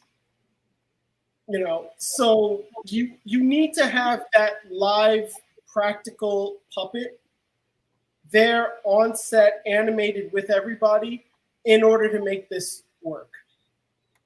rather than some, and that's why we're doing our crowdfunding. We're raising money in order to build the bear, and then make the movie. We are talking with, which a lot of these people came from Grace. Grace was very good at finding puppets. Networking. That's the word. Grace is very good at networking, and she found some very professional puppeteers. I don't want to mention any names, but we're talking about people who have 20 to 30 years of industry experience. People who have worked on a bunch of leading projects that have to do with puppets. Sesame Street being one of them. Oh, wow. Yeah, so we are talking to the professionals. I've had conversations with several professionals now. And if we get this money, if we raise this money, and we are able to hire these people, Teddy Cuddles will be the quality that we need in order to make this work. Because as I told everyone, I mean, Grace, she's amazing. Paull, she's amazing. Geordy, they're all amazing. They're all amazing. I have absolute faith in the world and all of them to act. But if we don't have the bear, we don't have a short. And you know, it's interesting, the having a puppet with somebody else doing the voice is going to be a challenge to overcome as well. Usually puppeteers, they do their own voice, and so they know when they're going to talk. Now, in the instance, like I was comparing this to Little Shop of Horrors, because I've done the stage version of that several times. The very first time I did Little Shop of Horrors, I was inside the puppet. I did all the puppets. Whoa. Oh, nice. You have to I didn't know that. That's why. Yeah. I don't recommend it if you were thinking about doing it. It's a lot of work, especially the big one, because you're strapped into this puppet. It's a lot of work, and I was about 20 years younger when I did it. But anyway, so you have to. So the lips move with the guy off stage who's on a microphone. So it can be done. It's just going to be a little bit more of a challenge, and also you don't want to say your lines. You know, you don't want to pre-plan your lines, but you have to let the puppeteer know when you're going to pull. It's going to be a little challenge, but I think once it's done, it's going to be very effective, actually. And I got to say that I actually did not know that Paull did that. I tell you everything about me, Chris. Yeah. So I don't think you told me that, and now I'm even more confident in the fact. After that, I did Seymour a couple of times. I was like, I'm done with the plan. I'll be the guy that just sings and had enough with Audrey.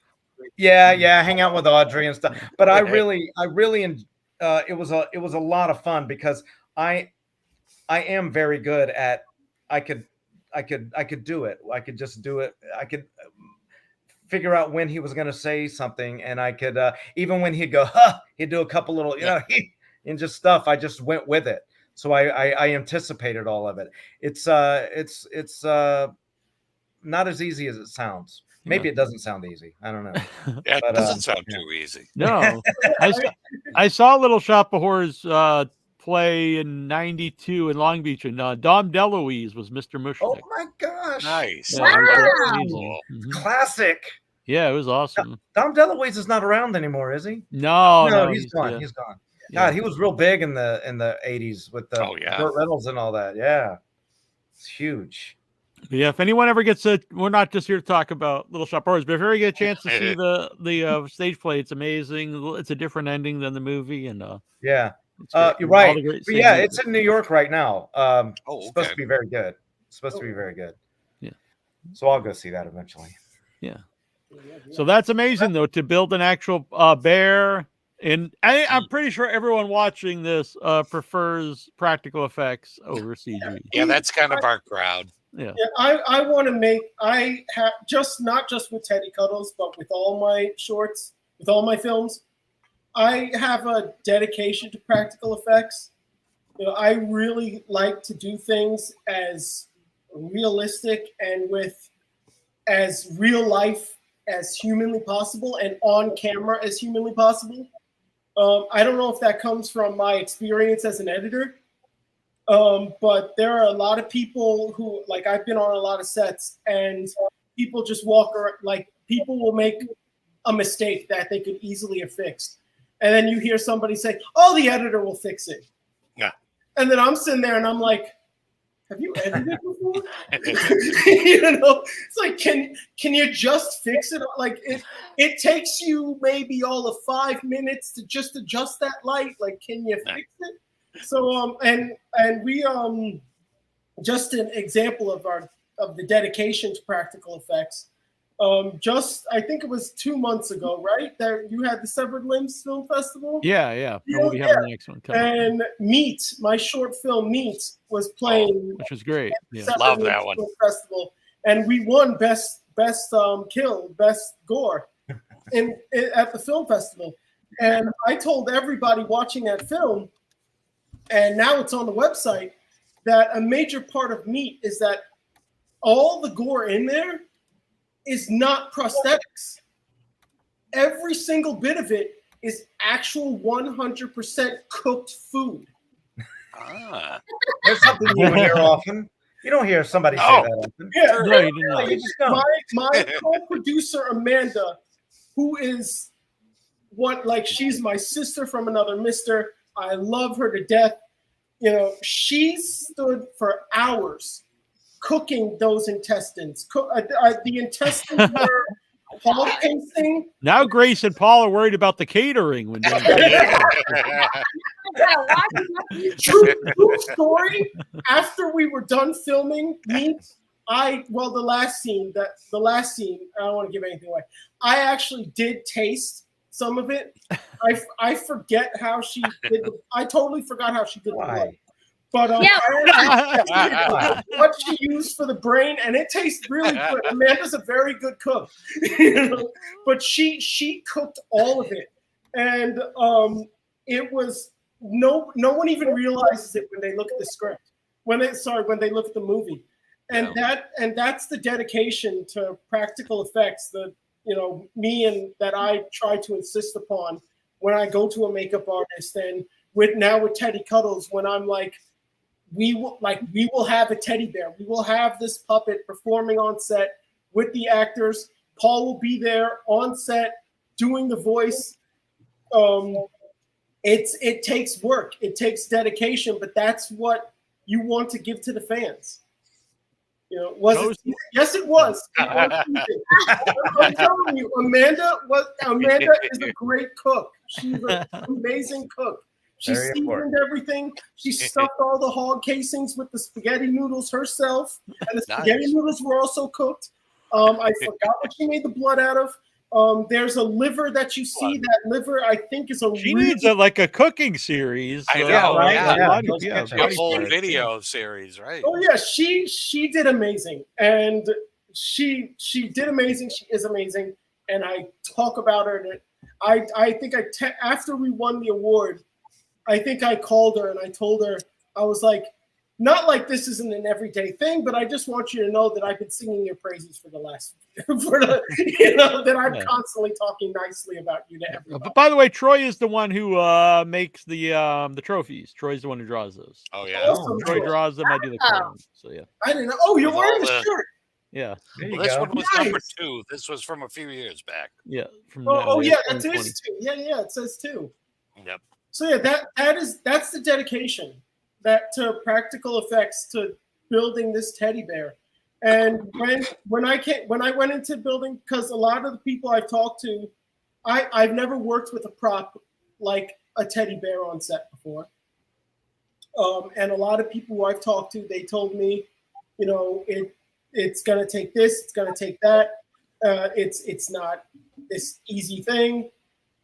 And I was like, I never expect, and they were actually really impressed that I was realistic about using the bear. That I didn't just think that, I can just say, walk this bear across the street and it'll just do it. And it'll just be like, hey, it's like there's a lot more involved to it. But that's why you want to hire the professionals, and that's the reason why we're raising this money, because that's why you need to go to the crowdfunder, because we are looking to hire the professionals. We need the professionals in order to get Teddy Cuddles. We need our bear. We need this guy, and this is what he's gonna look like. This is like this this new poster that I made right I'm over down here. with that. This is really like 90. I made a mock-up totally by accident in Photoshop of what Teddy Cuddles is gonna look like, which inspired the new poster. And I was just so amazed. So this is what he's gonna look like. This is his face. He might have an extra cool feature that I just came up with out of as a result of a conversation that I had with another puppeteer. Grace and Paull don't even know about this yet, but he might have an extra cool feature added to him, which might look like a Teddy Cuddles. Like the toys have their logos, company logos. It might be a Teddy Cuddles company logo, but almost look like a tattoo on his bicep. Like those really crazy murderers have tattoos on their bicep. Yeah. Teddy Cuddles. Hey, my brother here, Troy, has some tattoos on his bicep. Yeah, is Troy a murderer? Yeah, Hey, talk about that. Yeah, I thought he was. Yeah. Occasionally in your spare time, right? Yeah, part time. I only kill people in my movies. There you go. So Grace, I see you've got a lot of credits on IMDb, but have you done a lot of horror movies? No, I've only done one. I thought about it for a second because I've auditioned for a bunch, but I've only done one. But like I said, I really I would love to really, I don't want to say only because I don't want to limit myself, but if I had to pick a genre, I would do horror. Like I want to be a scream queen. And that's why I started working with Shock Fest. And that's why I got confused with your question, because I met a lot of horror filmmakers and read a lot of horror scripts, but I've only been involved in one. So this is extra exciting. Besides the film festival, that's why I got involved with them in the first place. That's why I wanted to start working with them to network. So why not? To meet horror filmmakers. Shockfest isn't only for horror filmmakers. It is for everyone. But it did start off like that as a niche. And I do think a lot of the filmmakers that continue to go there are horror. So I had a game plan working with Shockfest, because not only is it a great gig, but you meet people, and that's where I met Chris. So no, I met a lot of horror filmmakers, but this is the first time I've met one and something has come out of it, really. Nice. Wow. So what are some of your favorite horror movies? Oh, I like Devil's Rejects. Oh, nice. I like Rob Zombie, Devil's Rejects. I also like Saw. We're talking about Chucky. I mean, I saw Chucky early on. Chucky's great. Even Halloween. Oh, I'm just thinking out loud here. Texas Chainsaw. Oh, I really like, my favorite horror movie right now is the movie where the girls go, The Descent. Oh, that's a great movie. Yeah. That's the spookiest flick. That's a spooky movie. Yeah. Okay. 1 and 2, it's amazing. That's my favorite horror movie right now. It's so great. Just being underground scares me. Never mind, the monsters coming. They need to either make a 3 or they need to make a TV show, and I got to be in that, because just the movies are absolutely incredible and they're actually scary. So that's the type of horror I'm into. I like Hereditary. I like Midsommar. I think the director for that is Ari Aster. Yeah. So I like that, but I'm more into I don't know, what would you categorize all those movies I just said? Traditional horror? I'm more graphic or more visceral or something. Yeah. That's what I'm I don't into, like the term elevated horror. That's what they would call a lot of the Ari Aster stuff, but I like those movies too. Yeah. I like his movies. I like A24 in general. I like his movies. But I would have to, I would pick Rob Zombie. Oh, Robert Rodriguez, his movies. They're not necessarily horror, Well, unless you're talking about that vampire movie. What's his Dust Till vampire? Dawn.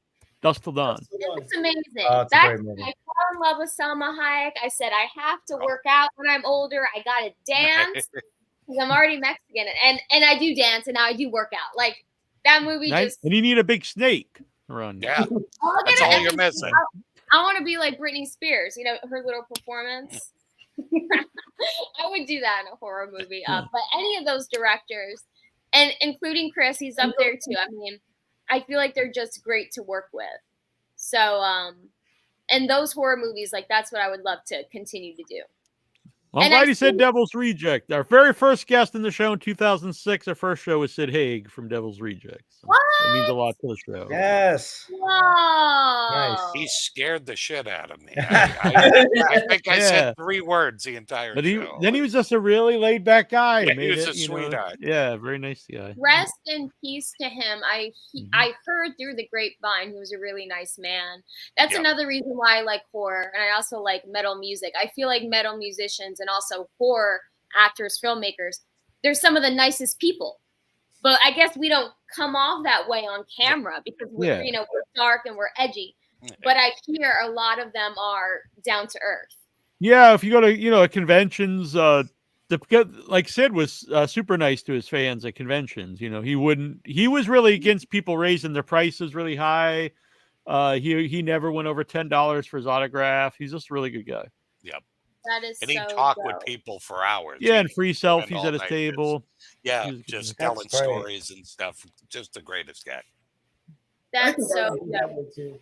I love that. But what I was gonna say is I was gonna compare Teddy Cuddles to those movies. I think Teddy Cuddles could be as great as all those flicks I Nice. just named. We I like we that. need a new horror icon out there, and that's kind of what that's another thing that I'm going for with Teddy Cuddles, because we've seen so many Chuckies at this point, and they have the TV series, and we've seen so many Jasons, we've seen so many Freddys, and it's like, I love you all, but I think that even Robert Englund said that he doesn't want to do Freddy anymore. Oh, he's done. That's So, why so it's like Yeah. why? And Jackie Hurley was the one who was the recent one, right? Jackie Oh, Hurley, that's his Yeah, name. Jackie Earl Haley. Jackie Earl. Bailey, Yeah. And he was good, by the way. I did Oh, like yeah. it. But at the same time, it's like He's a good actor. It's just I think it's hard to someone else to take over that role, especially Freddy, since it's one of the icons that talks a lot as opposed to so not that it's easy just to step in as Jason, but Freddy people really think of as Robert Englund. So Jackie Oh, Earl, man, that's saw sorry. that Jackie movie Earl is on from the- Bad News Bears. Jackie Earl is Yeah. Kelly Leak from Bad News Bears. Oh, Good yeah, job. you're right. oh, Well, That's Jackie Earl Earl. Haley, he was in. He was in Bad News Bears. yeah. Oh. Was he in that too? All right. Because I was thinking plays- of the He plays biker Kelly movie. Leak, the guy on the motorcycle. Oh, Okay. I'm looking this up. It's great. He's Rorschach. So that's what I wanted to bring. That's another reason for Teddy Cuddles, and also for a lot of the horror that I write. It's just to like bring something new, try to bring something new to the table, to an industry where people keep rebooting and remaking and then rebooting and remaking again. Just we need something new, people. We definitely need something new, and Teddy Cuddles is something new. Teddy Cuddles is definitely something new, and it can. I think there is franchise potential here. Grace was actually the very first person to ask me the question: if I were to make Teddy Cuddles a feature film, what would that feature film look like? And I sat down and I thought to myself, like right there, literally the gears in my head turning, because no one's ever asked me that. And I thought to myself, imagine what the live action horror movie version of Toy Story mixed in with Puppet Master would look like. Nice. Oh, I kind of love that. And because I want your audience, I want everybody in the audience to be very clear about one thing, and that's that Teddy Cuddles is not some demonically possessed teddy bear. Teddy Cuddles is not somebody who is a bad person who is transformed into a teddy bear by some witch spell.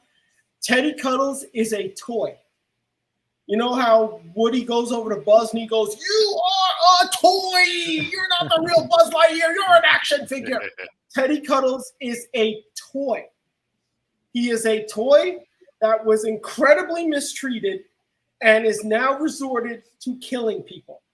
Nice. So like just imagine if, for example, Sid's toys in Toy Story, instead of scaring him at the end inside the playground, imagine if they just murdered him for everything that they did to him. You know, and that's what Teddy Cuddles is. So we're not remaking the same concept that Chucky is.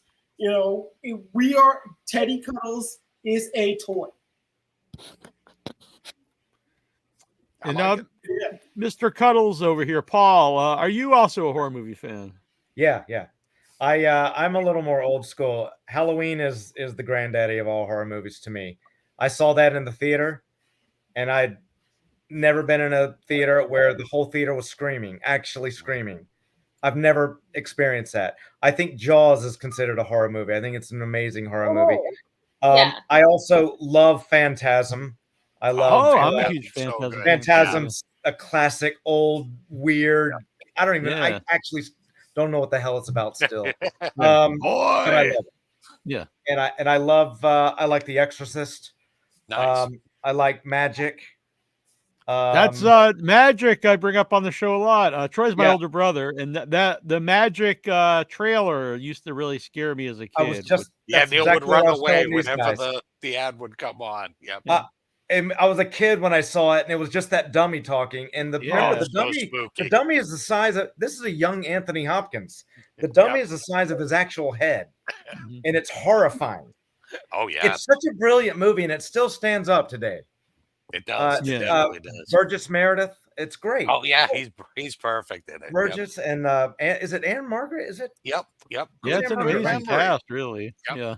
It's definitely worth it. You got to watch it, especially you, Chris, since it's a puppet and you like. Yeah, I've never even heard about that movie until. You got to see it. It's tremendous. So I am definitely going to be checking it out. Yeah, again, the trailer is like horrifying. It's just it's only like 15 second, like a little riddle he says, and it's a little riddle. Scary. Yeah, I saw that. Paul sent it to me. I think you sent that to me, right? Yeah, I did. Yeah. I saw it, and it's on my list of things I have to watch. Yeah. Yeah, Hopkins' voice when he's doing the puppet is just so spooky. Anyway. Yeah. Like the end of the trailer was, "Hocus pocus, we take her to bed. Magic's fun.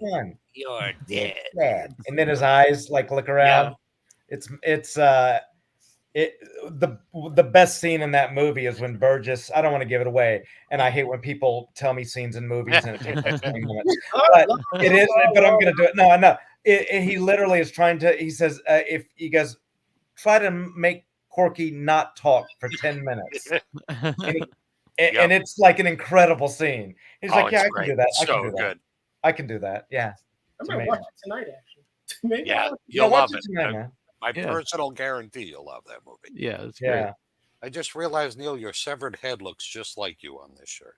I didn't know what was happening there. I thought maybe it was like a dream you had of my severed head. No, just right there on this shirt. Okay, yes. Yeah, my severed head is on this shirt. So you guys have really cool nicknames and we don't. So I should be like Nasty Neal. I should be like Putrid Paull or something. That's perfect. Yeah, I should do that next time. I want to be like Gross Grace or something. Gross Grace. I love it. These are sounding like garbage pail kids now. Oh my God, the garbage pail. I could do like the illustrations for all these the cartoon characters. I love it. I have not heard anybody bring up the garbage pail kids in such a long time. Yeah, that's a movie you don't need to watch for inspiration. No, skip that one. Right, you can right skip over that one. So there's a lot of the cards. So the cards are great. Yeah, I used to collect the cards. So crowdfunder.com/Teddy Cuddles Horror. I have it going across the bottom here, and I'll put it all over the website. There's a lot of cool perks up there. Yeah, there's a lot of cool perks, and we actually we're making an announcement today live on your cast for the first time. People are hearing this. So Teddy Cuddles has been winning a lot of film festivals lately. And the recent film festival that Teddy Cuddles has entered in, as well as 3 of my other projects, Nightmare and Meat, we pulled off the hat trick.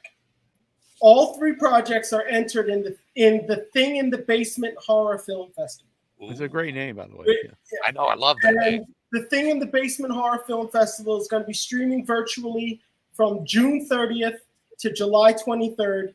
And I've been talking to the film festival director, and he is sponsoring a very special perk for the Teddy Cuddles campaign, where for $45, you get an all-access pass to the film festival, meaning you can stream all of the horror content for the entire month.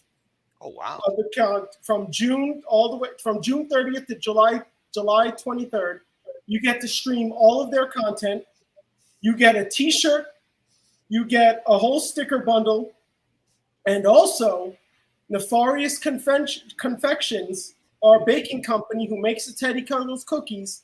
They are getting in on the action and including 4 Teddy Cuddles cookies in that prize package. We call it the Creepin' Awesome Prize Package, sponsored by the Thing in the Basement Film Festival. I can literally make it live right now. I am actually doing this right now, making it live. Hold on. These cookies look amazing too. Oh, Yeah, yeah. I gotta tell you something. It's live right now. I Wow. literally just did it on the campaign. I made it live right now. Oh my God, I feel so different. It's like I made it live right now. The Creepin' Awesome Prize Package, sponsored by Thing in the Basement. And let me tell you something. Talking about the Teddy Cuddles cookies too, you get 4 Teddy Cuddles cookies. These are vanilla sugar cookies. They are shaped exactly like Teddy Cuddles. You can look at the picture on the campaign. I'm telling you, these cookies look so good. They look so real that they don't even look like cookies. Yeah, you don't want to eat it. It looks amazing. I know, yeah. You'd be craving Yes, cookies. who isn't? You want Teddy Cuddles cookies because I'm telling you, you're gonna order the cookies has a separate perk. They're also included in the Thing in the Basement Creepin' Awesome package, but there's also a separate perk for the cookies where you can just get the cookies if you want. That perk, the cookies perk, is going to be available until August, and then you will have whether we reach our campaign goal or not, you will have your cookies by Halloween. Oh, awesome.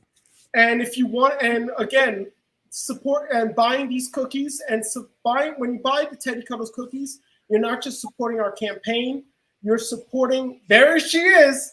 You are supporting, there she is. Nice. Thank you for putting that Look up. at that cookie. You are supporting a one-woman That show, cookie's a beautiful. local business. It's amazing.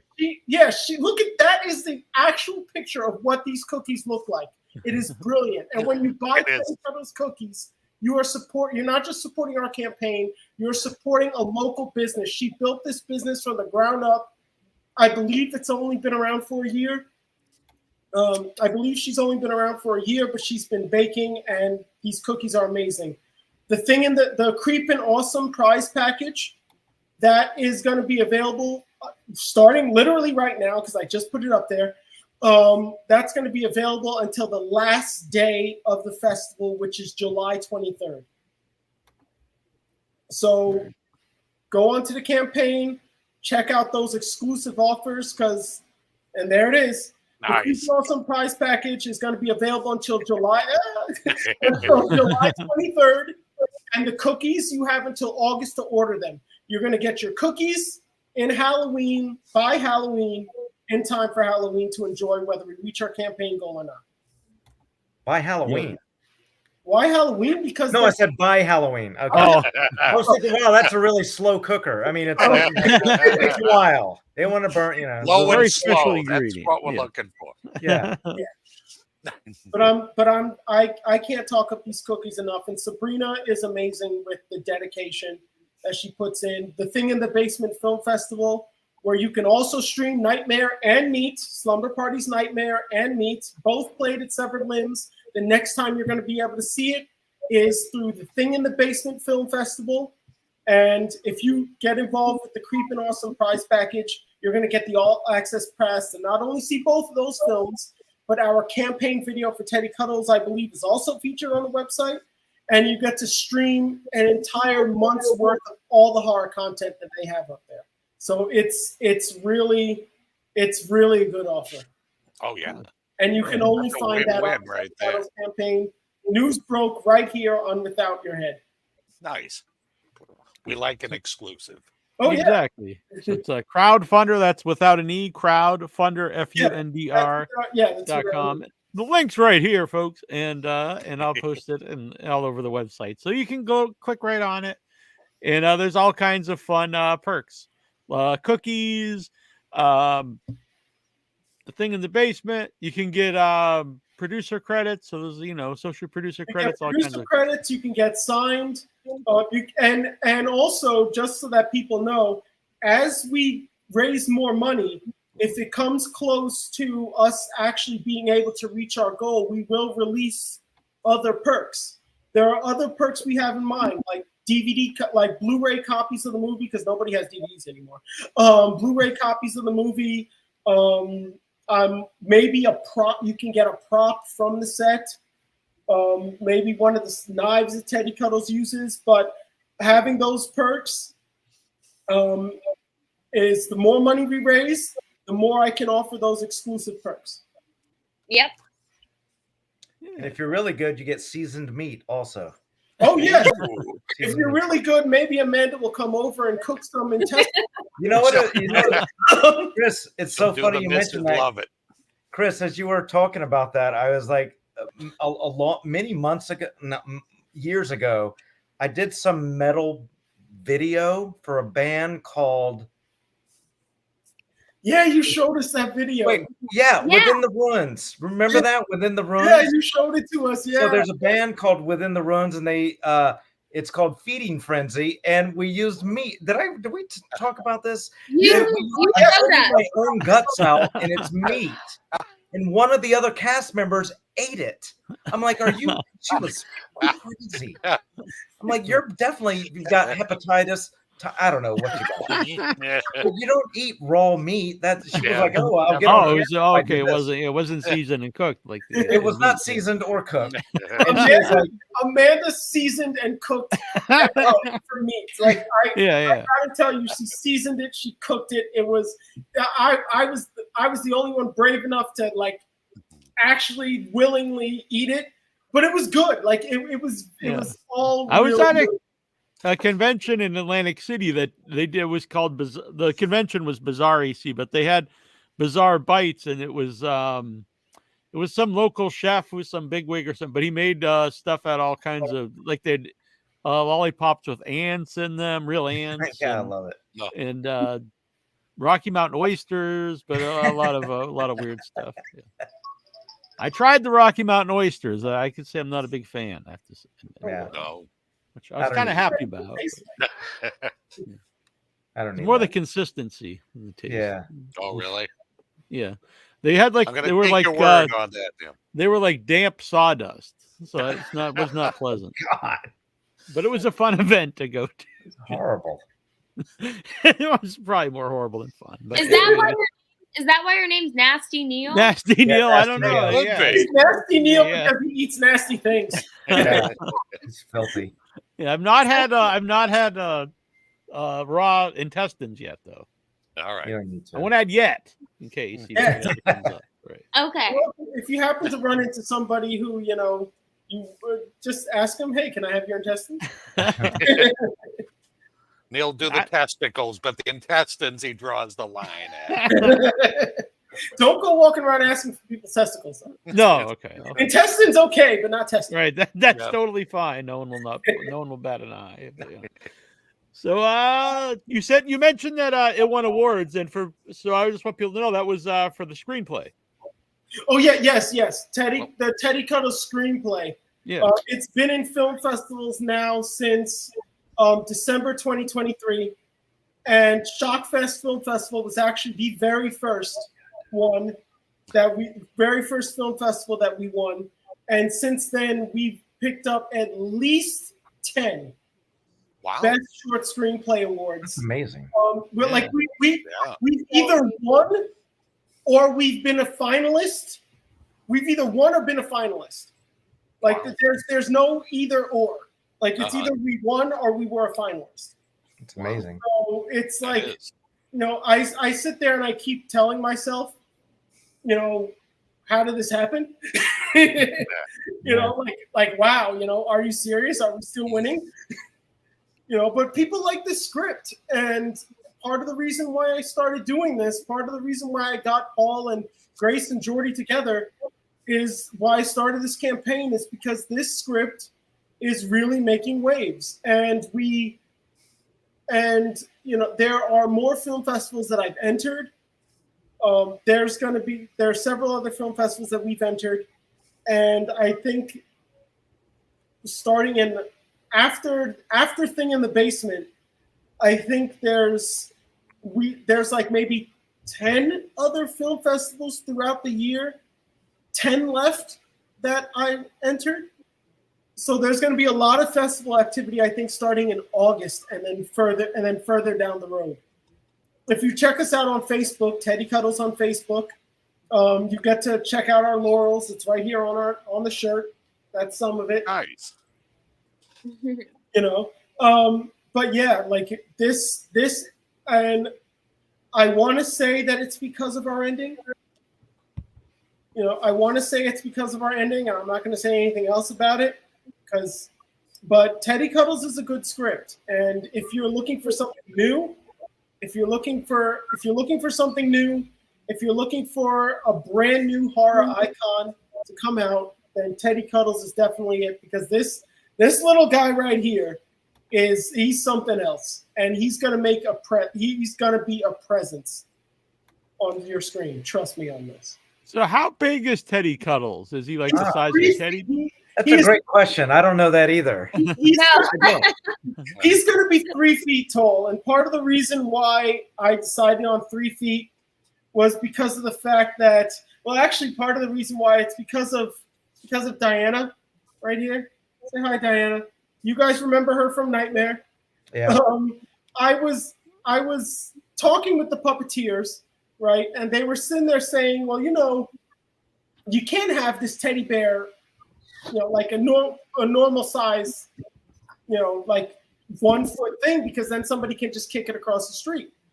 But so then one day I happened to be taking Diana out in order to go to a festival event. It was Shockfest event, actually, their winter barbecue. And I took Diana out, and my daughter, my 1.5-year-old daughter, just runs up to Diana and just starts laughing and like talking to her. And I look at my daughter and I look at Diana, and I was like, wow, they're like almost the same height. And my daughter's a little bit under 3 feet tall. So I was like, okay, a 3-foot teddy bear, especially with Grace being like 5 feet tall. 5 foot 1. 5 foot 1. Chris, it's 5 foot 1. Inches. Yeah. Sorry. I'm sorry. What? It's like, especially like a 3-foot teddy bear would be incredibly intimidating. Oh yeah. So, yeah. Teddy Cuddles is going to be 3 feet tall. That's like one of the big ass bears you get at the fair or something. Yeah, right. Yeah.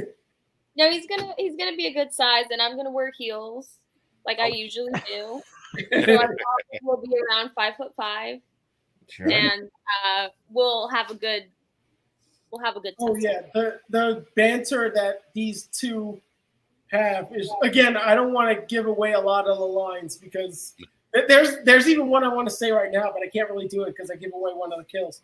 But, yeah, don't do it. Yeah, I'm not going to do that. But hey, look, it's a cat. But I'm surprised mine. On me. That's Warlock. Oh, hey, nice. Warlock! No. I'm literally wondering where Apollo is right now. I'm surprised he's jumped on my lap in every single podcast I've done with this thing. So, Yeah, Troy's got 2 cats, 3 dogs, and a tortoise. I think that's all. Yep, that's it for now. notice he said for now. yeah. All right. So, how long does the campaign run? The campaign runs until December. Okay, so there's plenty of time here. Yeah. So there's time, but the perks, there is a time limit on the perks. The cookies are only going to be running until August. Okay. And the Creepin' Awesome package is going to be running until July 23rd, obviously, because that's when the thing of the Basement Film Festival ends. When it comes to the cookies, only 20 are available for both of these perks. When it comes to the cookies, if we sell out the 20, then we are likely going to make it available for another 20 or 10 if we sell out. But after August, that's it, because we have to give time to have them baked and shipped out in time for Halloween. After Halloween, depending on how much money we raise, of course, after Halloween, or maybe even at the beginning of 2025, we can bring the Teddy Cuddles cookies back, especially if there's a demand for it. I like it. So we've mentioned how people can follow Teddy Cuddles everywhere. How can people follow you, Paull, to see what you're up to? That's a great. Not back to your home, but on the internet. Nasty Neal. Bugger walking by like, hey. Here's my address and my credit card. You know, I'm not a huge Instagrammer. All right. You can follow me on Facebook. I don't even know what my handle is on that, but I do something up there. My website is paulckelly.com. And that's pretty much. I don't really go anywhere, so there's no following. So we'll just be hanging out together. All right. Well, that sounds cool, like a good time. Yeah, I'm not a big poster of stuff. All right, fair enough. Yeah. Grace, how can people follow you around? Well, you know, I'm a big poster. You can find me on Instagram at it's Grace. No, it's _ Julianna. I'm gonna write it. All right. I'll write in the chat. It's actually _ after my name, Julianna _ That's my Instagram. I'm also on IMDb. Just type in Grace Julianna, and I have Facebook too, but mostly Instagram is the way to get in contact with me. And Christopher. Yes. You can follow CEO Productions in general on Instagram, at CEO Film Production. If you want to know more about Teddy Cuddles or any of my projects, Instagram at CEO Film Production is where you want to go. You can also follow me on Facebook. I'm Christopher Eric Outridge on Facebook, but I also have a separate page for Slumber Party, Teddy Cuddles, and Meat. So Slumber Party is where Nightmare is from, the Diana doll right over here. So if you look up Slumber Party on Facebook, and you'll be able to follow Slumber Party and get more information on Nightmare as well as Slumber Party, the progress of Slumber Party. And you can find Meat. It's Meat, the short film, on Facebook, and then Teddy Cuddles on Facebook. And what was the name of the festival that you host, Grace? The festival that you'll be able to see all the projects next. It's The Thing in the Basement. Right. The Thing in the Basement Horror Film Festival. You can find them on Facebook and you can find them on Instagram. Both, just use both names, Thing in the Basement, and you can find them both. That's where you'll be able to, you can stream Nightmare, you can stream Meat, you can, I believe the campaign video is going to be there as well for Teddy Cuddles. Teddy Cuddles is up for Best Script, Best Short Script, and you can watch all their horror content if you go to the perk. If you take advantage of that Creepin' Awesome prize package. And you can stream all their horror content for the entire month starting June 30th to July 23rd. All right. Sounds good. Yeah. That sounds like a good deal. And I'm looking forward to Teddy Cuddles. I always like Killer Doll, the Killer Toy movies. I think because I still do have a lot. I won't lie. I still have a lot of toys. And so that always kind of scared me as a kid, seeing them in movies. So I dig that. And when's the next Shock Fest, Grace? The next Shock Fest, I believe, is going to be in Vegas in November. Yeah, so the question, I'm a host for Shock Fest Film Festival. You guys could find Shock Fest Film Festival on Instagram and on Facebook. The next live event will be in Vegas, I believe. All right. I haven't been to Vegas in a long time, so I'll make it out there. I'm on the other side, but Might be yeah. I'm trying to remember how old I was when I went to Vegas. It was a long time ago, but I'm sure it's much different. All right, this has been very fun, and I'm looking forward to Teddy Cuddles. I want to thank you all for coming on. All right, thank you, Neil. Thank you guys so much. Grace, thank you, thank you, Troy. Yeah, great to meet you guys. Yeah. Yeah, it was super Bye, nice. bye. meeting you guys. Putrid Paull, Grotesque Grace, and And the CEO. Just follow my initials right over there. That's what that's what I've been doing since I was a kid, just following my initials. So all right, sounds good. All right, we'll talk to you guys all soon. Bye. Thank you. Bye, guys. Bye. And all the awards. Thank you. Yeah. All right. So that was very cool. Is Troy still here with me? I am. All right, there he is. So we got that was very cool. Teddy Cuddles. Super cool. Yeah, all Yeah. the guests have been really great tonight. Yeah. We were gonna do that in a upcoming month. We're gonna have a killer doll month because Yes, Rigo, a that former sounds guest on the nice. show, suggested that, and I like that idea. Yep. To figure that out. And we can find tons of good ones, I'm sure. Yeah. All right. So nobody's ever done like a garden gnome kind of thing. Oh, maybe that's upcoming Without Your Head film. Oh, the garden. all right. We'll see. We don't want to get ahead of ourselves. We are true. focusing one thing at a time. Yeah, because I have a few ideas, but then I always got to like reel yourself in, focus on this one. So Arbor Day, we will have a campaign up soon. We're going to be filming a short teaser Wednesday. Sounds like a ton of fun. Cool. A lot of folks are some people I can't actually even mention will be involved. So the teaser will just be a small group of people just to kind of show the idea, and then we're gonna start a crowdfunder. But I don't know if they want their name out there, but someone is letting us use a cool 4K camera to shoot the actual movie, and we've got some folks. Troy is doing a lot of most of the effects and almost all the props. Having fun with this stuff. That has really motivated me. So this is really coming together. It's going to be a fun experience. Yep. My first time involved with any crazy thing like this. Yeah, and it makes me happy that you're having a great time. Oh yeah. So it's a win-win-win all around. Yep. Yes. Pepe's thinking about Without Your Head cookies. Ooh, I like this. What would be some good Without Your Head cookies? Ooh, just some actual severed heads.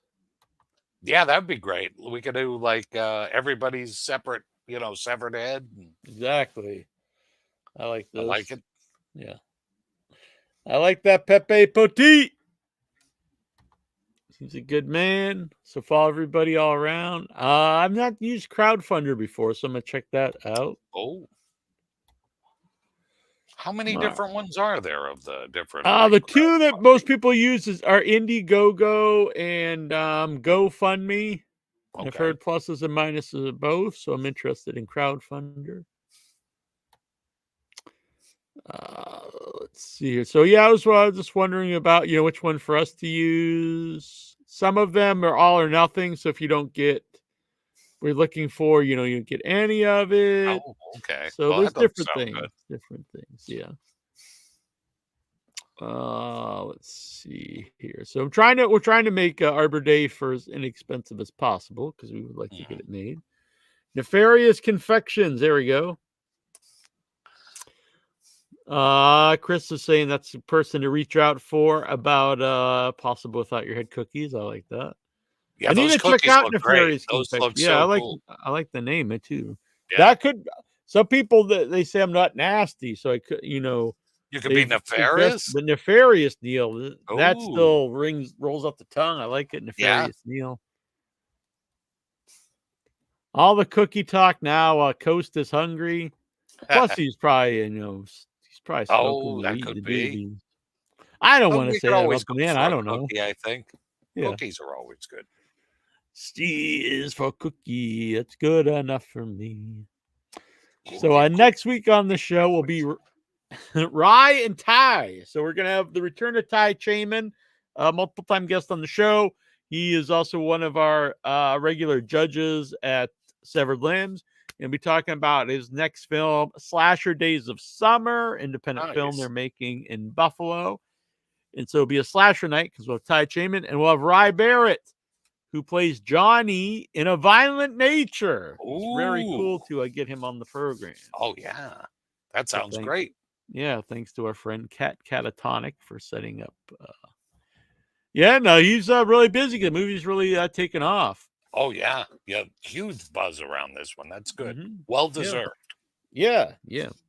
Terrifier 3, Damien Leone. This was an interview he did recently.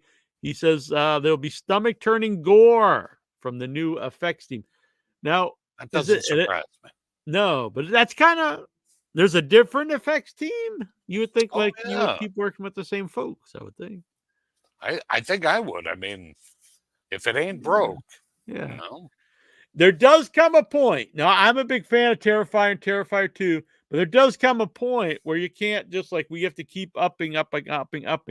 I don't, I'm not sure what you do after a while. Yeah, I don't think you can. Or it would just get to be ludicrous, I think. Yeah.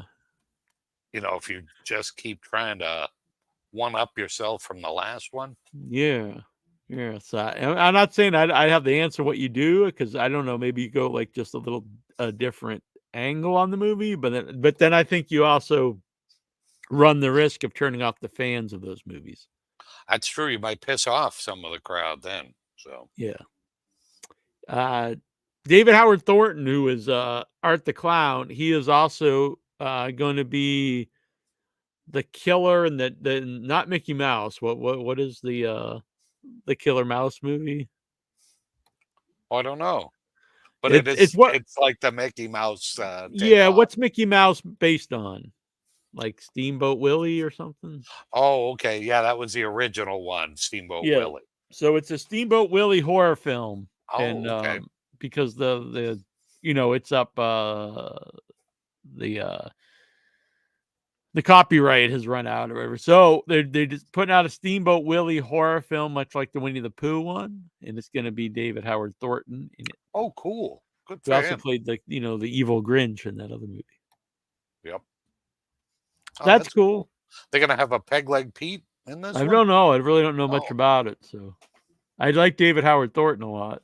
Yeah, he's great. I think at least that part will be good anyway. Mm-hmm. Hopefully it'll be better written. I've heard the sequel to Winnie the Pooh is actually a pretty good movie. Really? It's too bad the first one was so bad. So I know you never ended up seeing the second. No. We were gonna go see it, but it was you couldn't use I couldn't use the club membership, and it was really expensive. Oh, it's like $25 or something. Whoa, that does seem kind of silly. Yeah.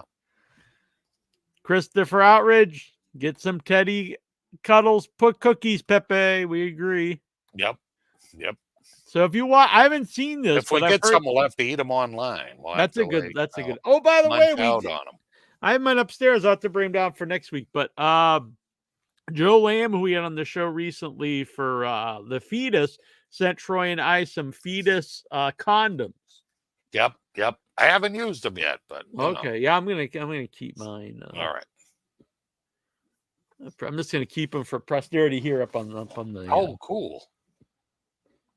I've gotten condoms at festivals before with movies on them. Oh yeah. And so then I just have a couple. Yeah, and I have them in my backpack or whatever. And I remember pulling. I was just looking in there, and I pulled one out once, and I just thought the person's like, "Oh, this is some creep." Yeah. Especially if they're like exorcist condoms or something. Right. So this one in the basement condom. This one convenience store So this one time I was waiting for the guy at the convenience store was going to I was buying like a drink, and I looked, and behind the counter they had the adult magazines, and I was like, man, they still make adult magazines? I didn't think anyone really yeah. bought these anymore. And so it was just me, and so I'm kind of trying to read what it was because I could see it was barely 18. I was like, that's weird. They still make. And then it was because it was in alphabetical order, so it was that and All Bush, which apparently is, but so I was trying to look over because I was literally trying to read the names, and then I heard, can I help you? And I was like, oh yeah, I'll send him by the Snapple. But he probably thought, what the hell, was trying to, and then the same check guy, out the new copy of All Bush. yeah, the same guy. A few weeks later, I'd got a free condom when I was walking around Cambridge, and they were just giving them out, like, and they had like a company name on them. And so I was there, and I reached in my pocket to pull out change because it came to whatever. And I put my hand up, and there was the change and a condom sitting there. And he just like looking at me, and I'm like, oh. So I was like, and that was like within 2 weeks of each other. So I assume he just thinks I'm some kind of, pervert or something. Does he ever give you freebies after that? Maybe, No, he's kind of like, hey, I kind of like this guy. No, the other convenience store does. Oh, all right. Yeah, If but it was a friendly guy, he'd right. be all over that. I'm a protective creep, though. That's true. He's in protection. Have you seen this new movie on Netflix, Under Paris? People are saying it's the best shark movie since Jaws. Wow. It seems like a lot to say, but I don't know. I'm trying to think. Is there a good movie about a shark besides Jaws? That is the dilemma. Not very really. No. So Most bar's kind of pretty think. low, so I guess I'd give it a shot. Yeah. Most of them are pretty rotten. Yeah. Agreed. Screamboat's the name of the movie. Killer Steamboat Willie and Screamboat. Okay. Screamboat, I dig it. Yeah. Screamboat. I'm gonna watch it. But I mean, let's be honest, I watch everything. But I still would like to see it. I won't lie. I'm not. Some people are against these movies in general, just the idea. And I'm not saying they're all good, but I'm not against the idea of them. No, me either. If they make a good one, I'd like to see it. Like, I just wish they'd make some better ones because I don't even know if they ever even released the Popeye one. I watched the trailer for it, and it just looks so awful. No, I don't think it ever came out. No. There was yeah, I think you could do so they much had a with Bambi Popeye. one coming out, but oh, really? Yeah, like with I think Popeye I'm with the frozen. goons and everything. Like, it Right. would be awesome. But yeah, I like the idea I think you could do a lot with all these things. I thought that Three Yeah. Blind Mice one looked creepy. I've never seen it. I know that's not necessarily the same, but it's a similar idea. yeah, but any kind of nursery rhyme, anything like that. Yeah. Yeah, I'm definitely not opposed to making these movies if they're good.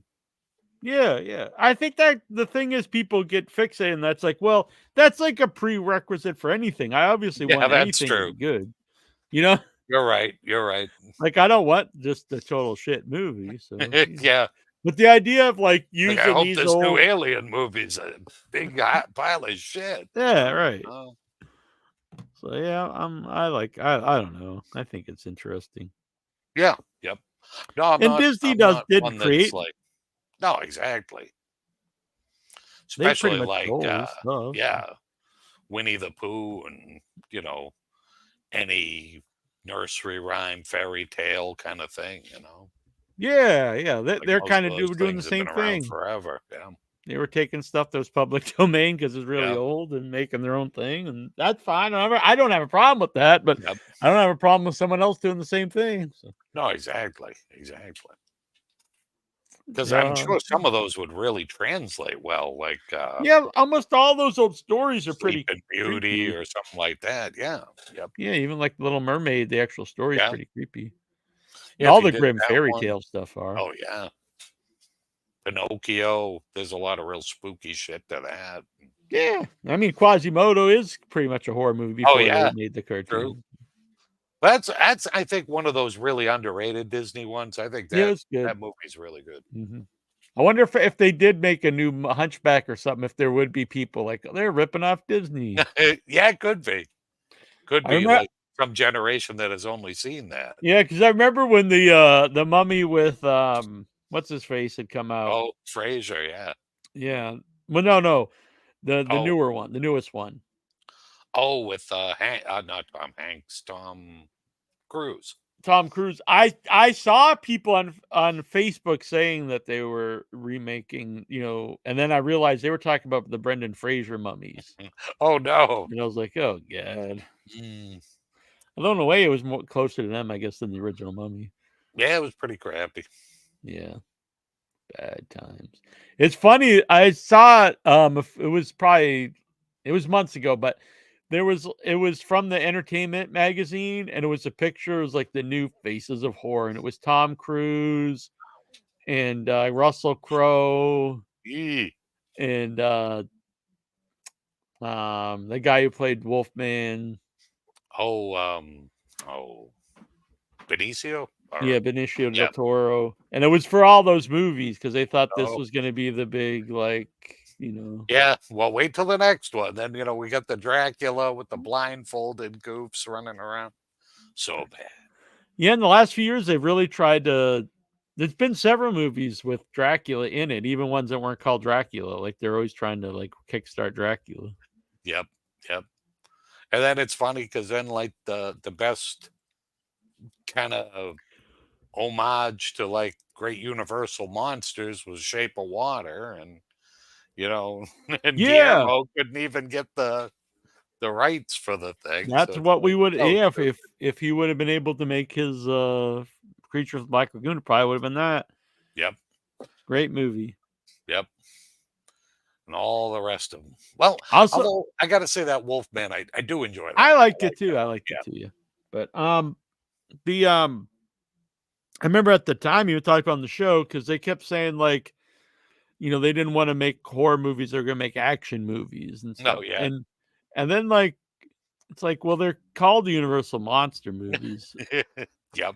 And then a couple years after that's when really horror really took off. R-rated horror was making bank, with Get Out and it was the It movies made huge money.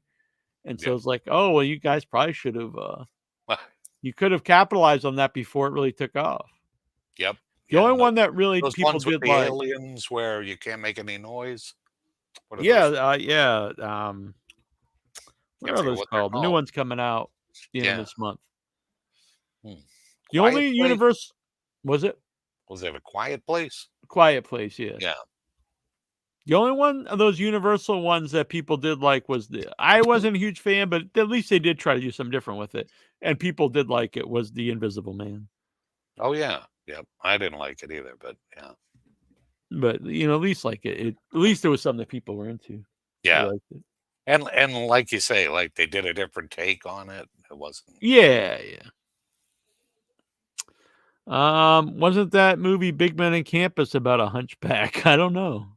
Oh, maybe. I'm not sure. They should make an evil Captain Planet. Captain Planet, he's our hero. But isn't it 100 years or something? Zero. Yeah, it's over 100. So I think you're gonna have to wait a while for that. Yeah, we have to keep our eye on this for Without Your Headphones. We need to steal some. Yeah, go back, see what was cool 100 years ago. Right. Pretty soon we'll be hey, we could make Casablanca the horror movie. Exactly.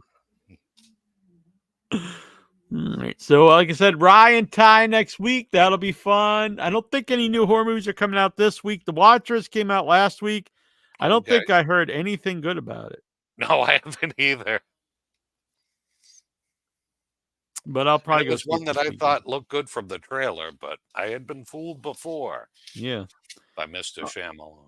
Well, this is nice to see. It says, watch out, Blue Mouse. This is from Screen Rant. A new horror movie powerhouse is emerging in 2024, and that is IFC Films with In a Violent Nature and Late Night with the Devil. So that's good by me because for me, most of the recent Blumhouse stuff's been just nothing movies. Oh yeah, you're not kidding. And IFC, like, they have a really good track record with their, what do they call theirs, like the They used to be Midnight or IFC something? Midnight. Like honestly, that was Human Centipede. So Oh, okay. Yeah, I liked all of their stuff pretty much. Or most of their stuff, I guess. yeah, no, whenever I see it, I always think like, oh, it's probably going to be at least interesting. Yeah. Yep. I see. I like most of the A24 stuff too. I know some people are against them, but I like that. Blumhouse, I think they just really make just very generic stuff lately. Yeah, I can't remember the last one from them that I really dug. It's been a while. All right. So go and join the group, facebook.com/group/withoutyethorror. Hit the like button here on YouTube. I'm streaming this everywhere. So if you're watching this on Facebook, on X, on Twitch, wherever you're watching it, come over to the Facebook, hit the like, or YouTube, sorry, hit the like button, subscribe. You can also join the new Nation of Decapitation. It starts at, I think, $5 a month. If you'd like to help try to support the show and the cost of the show, you get some cool little perks and some big perks. So check those out. It's a fun thing. You can even get IMDb credits for some of the higher tiers. And follow us on all the social media platforms. Subscribe on you can watch a podcast here on YouTube on video, or you can watch it on Spotify on YouTube on video, and then it's got all the other ones on audio format, Apple Podcasts, and all those. I'm surprised people still use those, but they do. So however you like to watch or listen to the show, but the primary place is YouTube. So give us a like and share the show off of YouTube. Ring some bells, ding some. Yeah, hit that little icon so you get hit the bell icon so you get a notification every time we're live. It was like your Groucho moment. I liked it. Yeah. So coming up soon as well, probably the end of this month, we will have our interview with Sarah Karloff, daughter of Boris Karloff. Totally geeked for that. Can't wait to see you doing that one.